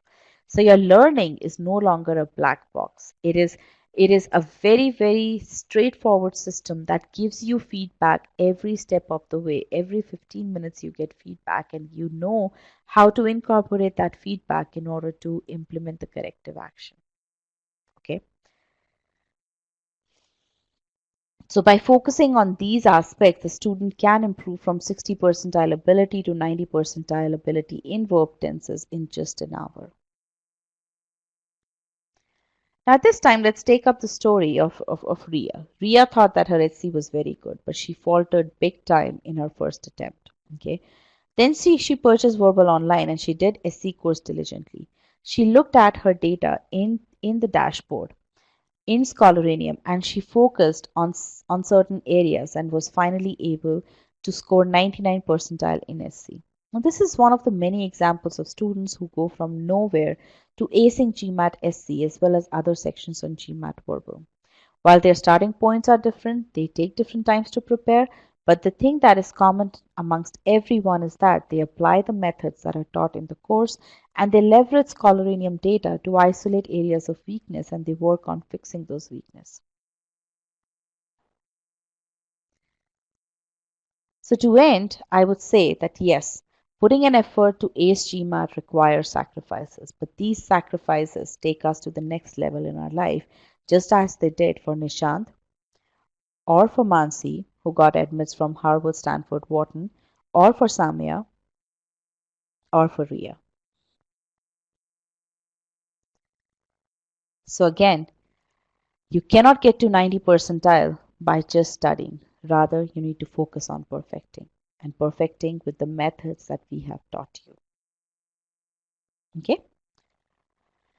So with this, we've come to the end of the second part of this session, and now I'm going to open the floor for open-ended Q&A, and I'm going to invite Rajat back into the session. But while I do that, and while I share the recording, the PDF with you, what I'm going to do is I'm going to open the floor up, and I want you to give me feedback on how you like this session, and what you'd and how you're going to incorporate these things, the learnings from this session into your study plan. Again, preparing for GMAT is a very, very exciting endeavor, I would say. And again, the reason is because it's very, very logical. You just have to approach it in the right manner. All right, and let me also get a poll so that you can put in your ratings for the session here.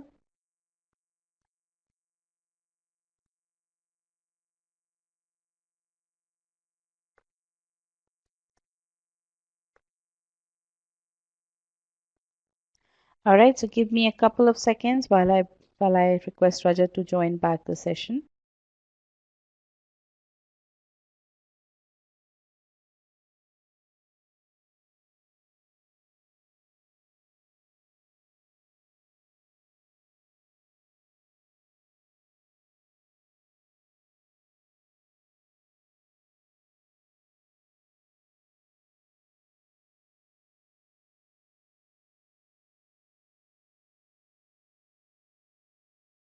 Right, guys, with that, we are now in the third part of this webinar, which is the open-ended Q&A. I want to thank everyone for the wonderful feedback. Over 68% of you rated this session a perfect 10.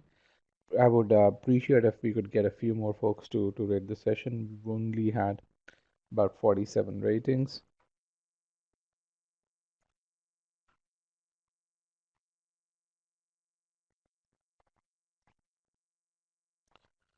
Okay, let's just look at a few questions. I'm gonna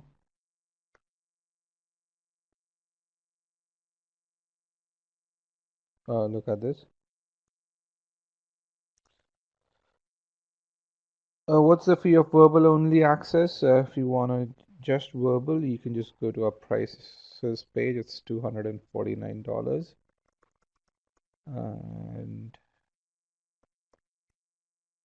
you can go and take a look at the courses over here.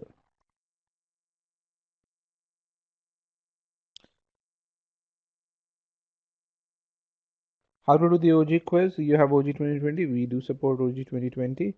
So, write to the support team and they'll let you know. Should you buy OG 2020 if you have OG 17, 18, or 19? If you have OG 2019, then you don't need to buy OG 2020. In fact, we've written an article on that. You can really see the differences.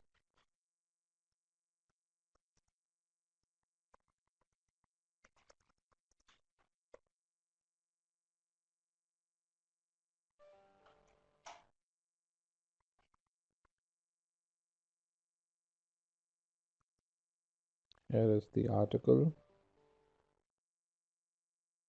Anuj says, I really like the interface. Was it developed in-house or what is sourced? Anuj, whatever we do, we develop in-house. We actually have um, about 6 full-time technology folks on board. We have many more design folks, people who just do designing. That's how we're very different from most of the other prep companies. So if you look at Manhattan or Veritas or Kaplan, what you're going to find is that they'll have tons of instructors, but not many of them would be full-time. So you won't find very many folks in technology. You won't find very many folks who do e-learning.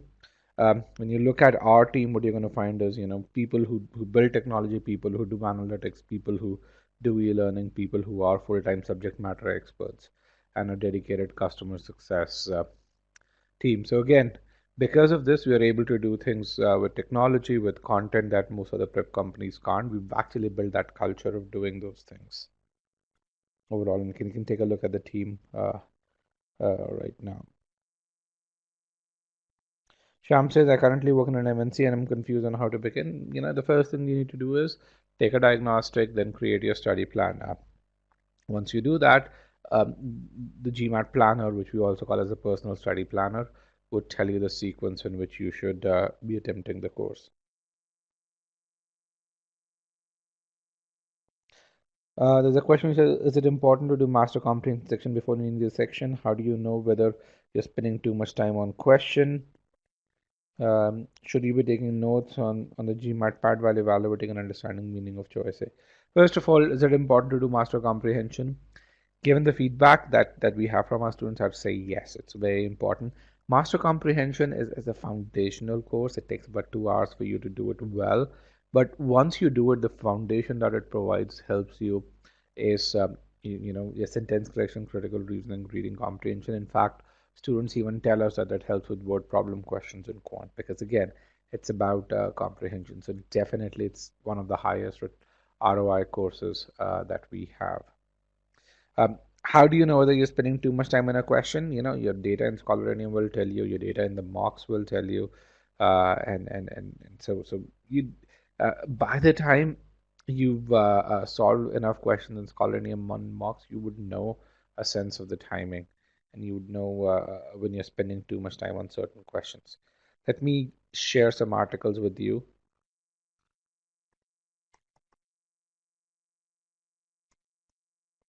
in which we tell you how uh, you can see the analysis you get from sigma x mocks.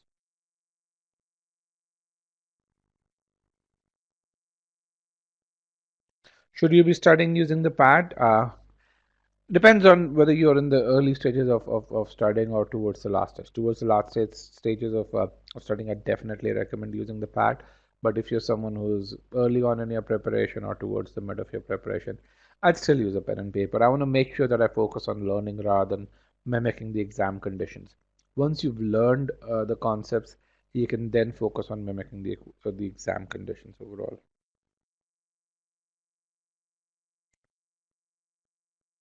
In 3 months, can we achieve 750? Yep. Uh, You definitely can. It just depends on what your starting point is. Let's take a look at study plan for 760.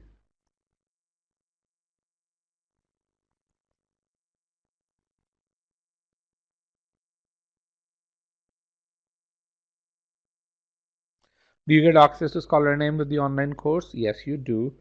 Uh, and again, when you look at the pricing and plan page, you're going to really see that Scholar Name's clearly listed over there.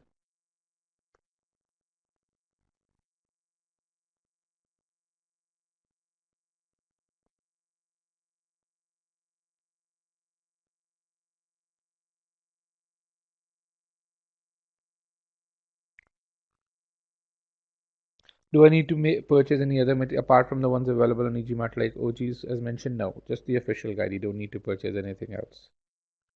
And let me actually also give you the session PDF. Here's the session PDF overall, and also the batch calendar. Remember, we started our batch today.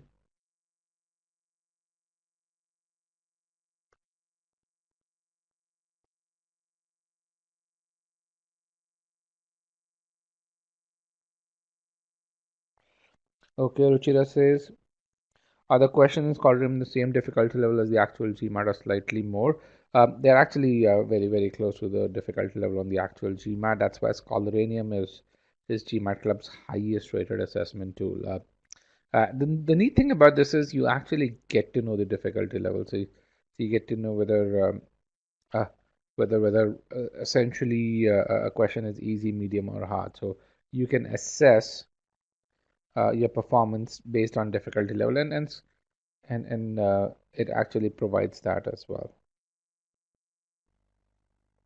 You can go and read the reviews of Scholaranium over here.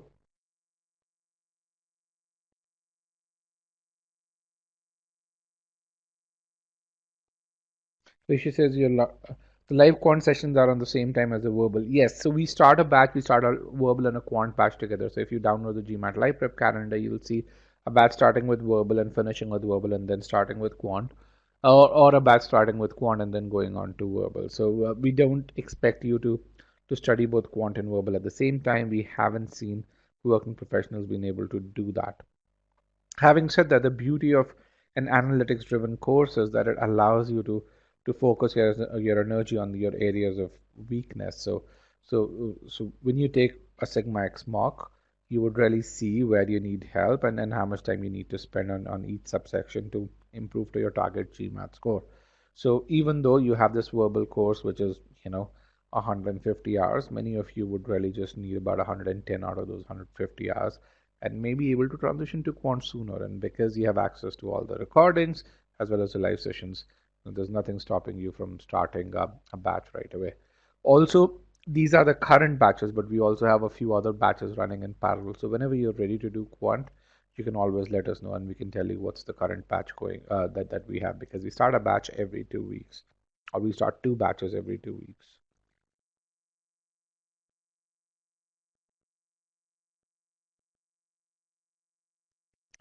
Neil says, I have OG 2019. Should I finish the book first and then go on to complete the online e-GMAT course? Please don't do that. Do the course and the book together. Studying the OG doesn't help you get to a good score. Studying the OG just gives you a listing of questions similar to what you're likely to see on the GMAT. It doesn't tell you how to solve those questions, and when people just do those questions blindly, they end up wasting valuable questions. What's the ideal time to join the course? You can join the course anytime because most of it is self-paced. You should join the course when you're ready to study. That's the only thing. Is the SC course a part of Verbal Online? Yes, it is.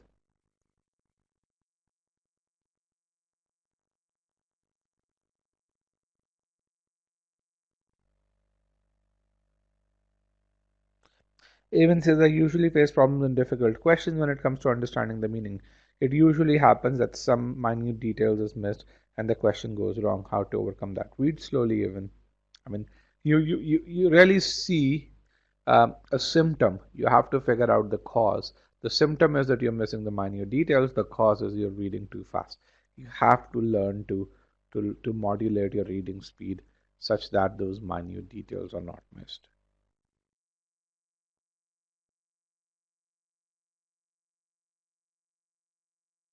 From your current experience, what is the split of SCC and RC on the test? It's very similar. Don't bother about the split, is what I would say. Consider that each one of them has a very similar amount of weight. How do you improve timing? Improve your ability. Timing is a consequence. Timing will improve automatically.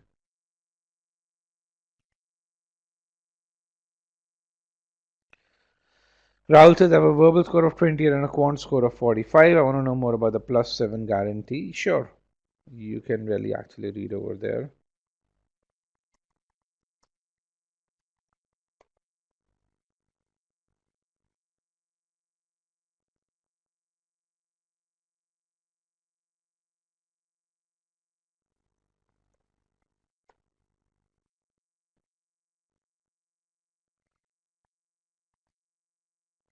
You can read the guarantee over the details over here.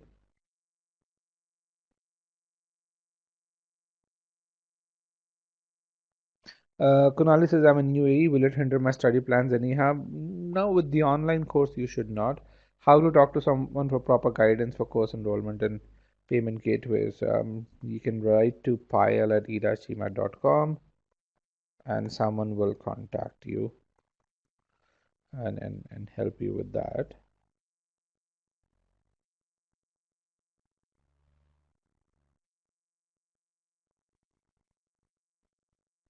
Anuj says, thanks for the reply. Is there any way I can speak to you or someone else to understand exactly how the interface was developed? Anuj, let me just say this. We've spent upwards of 200,000 man hours to develop the platform. So the interface is just the UI.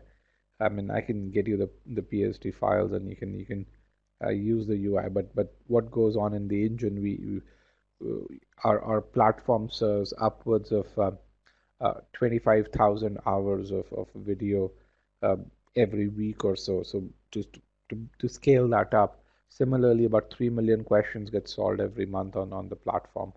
So to really have a platform that performs at that level is something that there's a lot of engineering. So I don't know how that can be communicated in a 20-minute conversation. I think if you want to develop something for primary students, write down your needs, and I'd be happy to answer any questions that you have.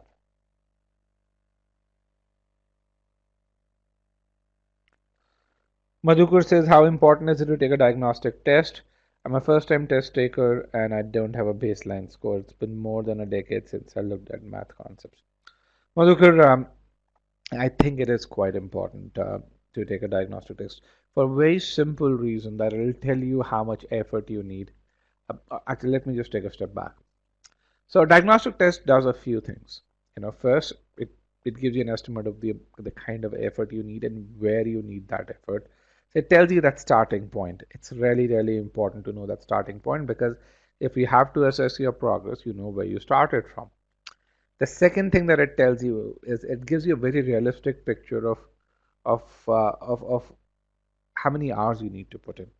And again, you may really say, okay, how much effort and how many hours is very similar. In some sense, it is, but in my experience, it isn't. A lot of people know they need help in sentence correction and they need help in reading comprehension, or they need help in some aspects of quant. But what they don't realize is the number of hours they need to put in while doing this. And that's where this diagnostic test that we provide through Sigma X marks, it gives you that assessment. Uh, and when you have that, you have those precise starting points and you have an idea of how long you would take. It puts that seriousness in your study plan. And when you do that, that's when you see those core improvements that you're seeking for. So please take a diagnostic test so that you know where you're starting, you know the kind of effort you need to put in to get to your target score. What is Scholaranium based on? Scholaranium, the name is based on two words, scholar, which is you as an individual, and cranium, which is your brain. So essentially, Scholaranium is designed to make your preparation smarter, and it does it through some of the best questions that you're going to find outside of the official questions, the most comprehensive solutions and analytics, which I don't think any other prep company provides.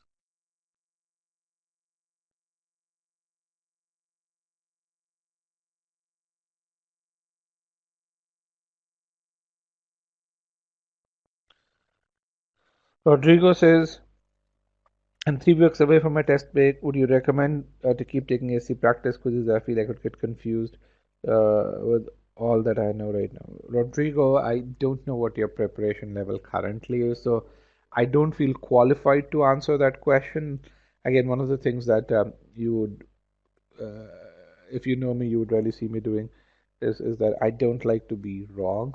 I would rather not give an answer than be wrong. So write to me at Rajat at e-GMAT, and I'd like to understand a bit more about your preparation, where you currently are, what are your ability scores, and essentially then I can recommend what's the best way to spend the next 3 weeks.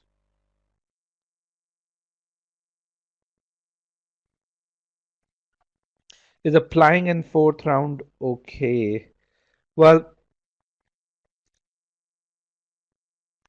if you're an international student, usually you're not allowed to apply in fourth round because you can't get a visa. But other than that, the reason why people don't recommend applying in fourth round is because there aren't that many seats available. Having said that,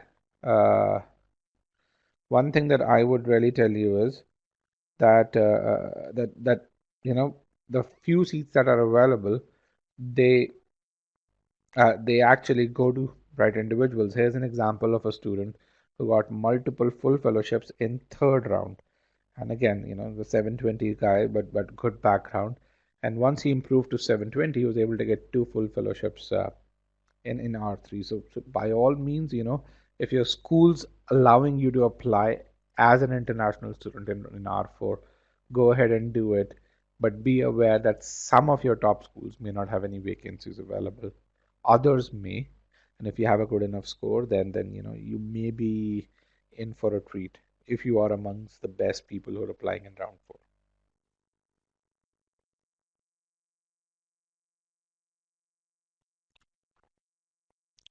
After how much preparation should you take your first mock test? First mock test usually is taken cold. Then you actually, if you're an e-GMAT student, you go through the courses, you take scholarinium quizzes, you track your ability numbers, and once you're done with about 80% of the course, or once you've achieved 80% of your ability, then essentially you go take the next mock test. Again, remember with e-GMAT, it's not just about mock tests; it's also about scholarinium quizzes that help you assess how well you're doing.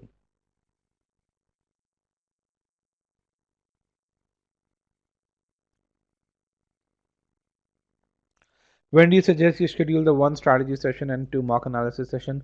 So if you're a GLP student, the one strategy session, I recommend doing it within the first week of your purchase, and the mock analysis session you can really do when you take the Sigma X mocks. When do you plan the test date? 3 months to complete the course and 2 weeks for the exam. It depends, on what GMAT Planner says. So look at GMAT Planner. It will tell you when you can take your test, and within a couple of weeks of what GMAT Planner says is when you can take it. Again, write to me at Rajat at e-GMAT, and we can look at the data and provide a more precise estimate. Because again, remember, not everyone needs 3 months to complete the course. There are people who do it in 20 days, and they're able to get to a really good score. Let me just share an example. The student who is able to do it much sooner, and this is not just one student. If you go to our website, there's an old section over there which really says, those who were able to, it lists students who were able to finish the test in a month or less.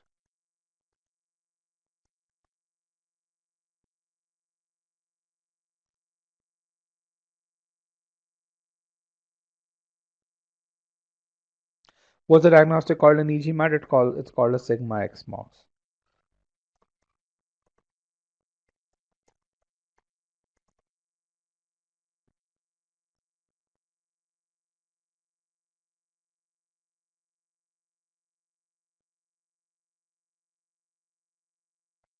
Is the difficult level of diagnostic comparable to that of the actual GMAT? Very. Yes.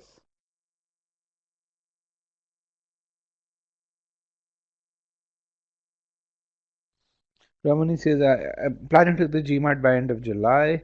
I got a verbal score of 9 in my diagnostic. By taking verbal online, will I be able to get to a V40? Um, will you be able to get to a V40? Yes. Uh, would you be able to do it by end of July? If you need about 200 hours on verbal to get there, Ramani. So if you can spend those 200 odd hours, then I think you should be able to see. But the way I would do it is I would track my improvement in Scholarinium. Do one subsection, focus on it, master it, make sure I hit a 90th percentile in SC, then a 90th percentile in CR, and then a 90th percentile in RC or so.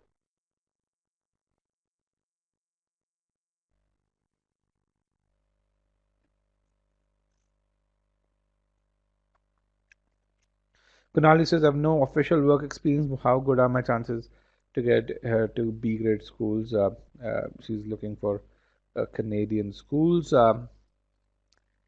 The answer would depend on essentially the quality of B grade Canadian schools. I know certain European schools will take you without work experience.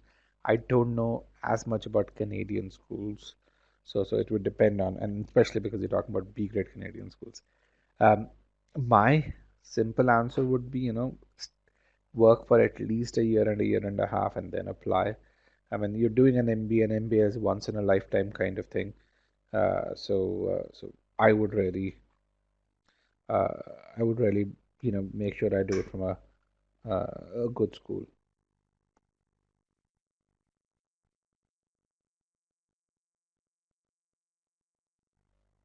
How do you schedule a study session? Write to the support team. Write to support at e-gmat.com, and they will send you the link to the Calendly link to schedule a strategy session.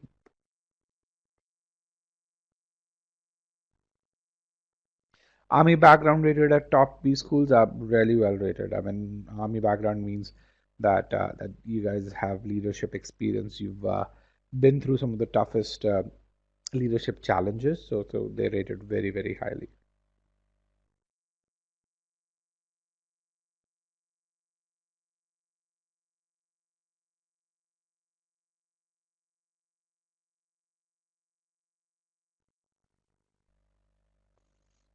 Sandro, can you repeat your question? The statement that I read is, can I repeat what I said about time should spend in verbal to master it? So, Sandro, what I said was for a particular student who was at a V9, and I said about 200 hours for that particular student because that student wanted to go from a verbal score of 9 to a verbal score of 40. So, from the lowest possible score, lowest is I think 7, but from the lowest possible score to almost a 91st percentile, and that's where I said 200 hours. You may not need 200 hours if you're not at a V9. So again, it depends on your starting point.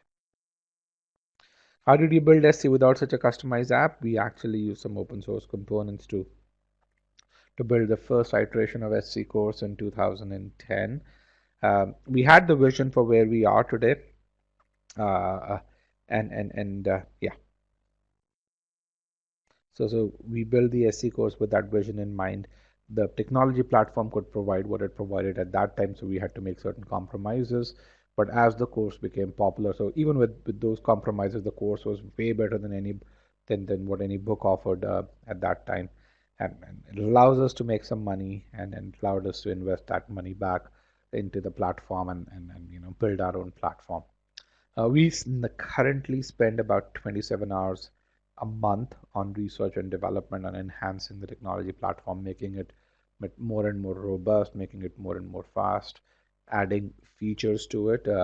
This year, for example, the the PSP or the GMAT Planner was something that we added. We added Sigma X mocks.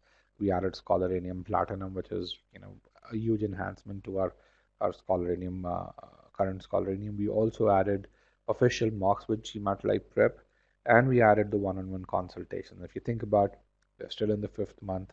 These are 5 huge enhancements. Is it possible to get from verbal 28 to 38 in a month? Yes, it is absolutely possible. Let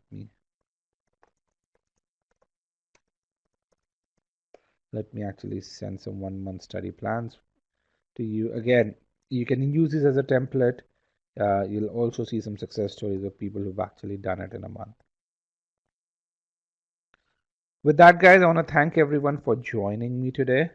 Also, remember we have the resume webinar tomorrow. Here's the link to register for the same.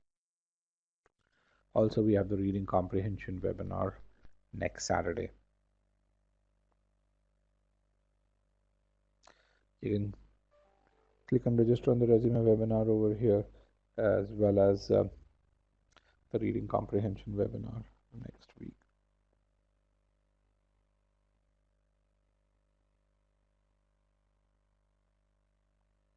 All right, guys, with that, I want to thank everyone for joining me today. Study well, and I'd like to see you guys on e-GMAT.com. Thank you and good luck.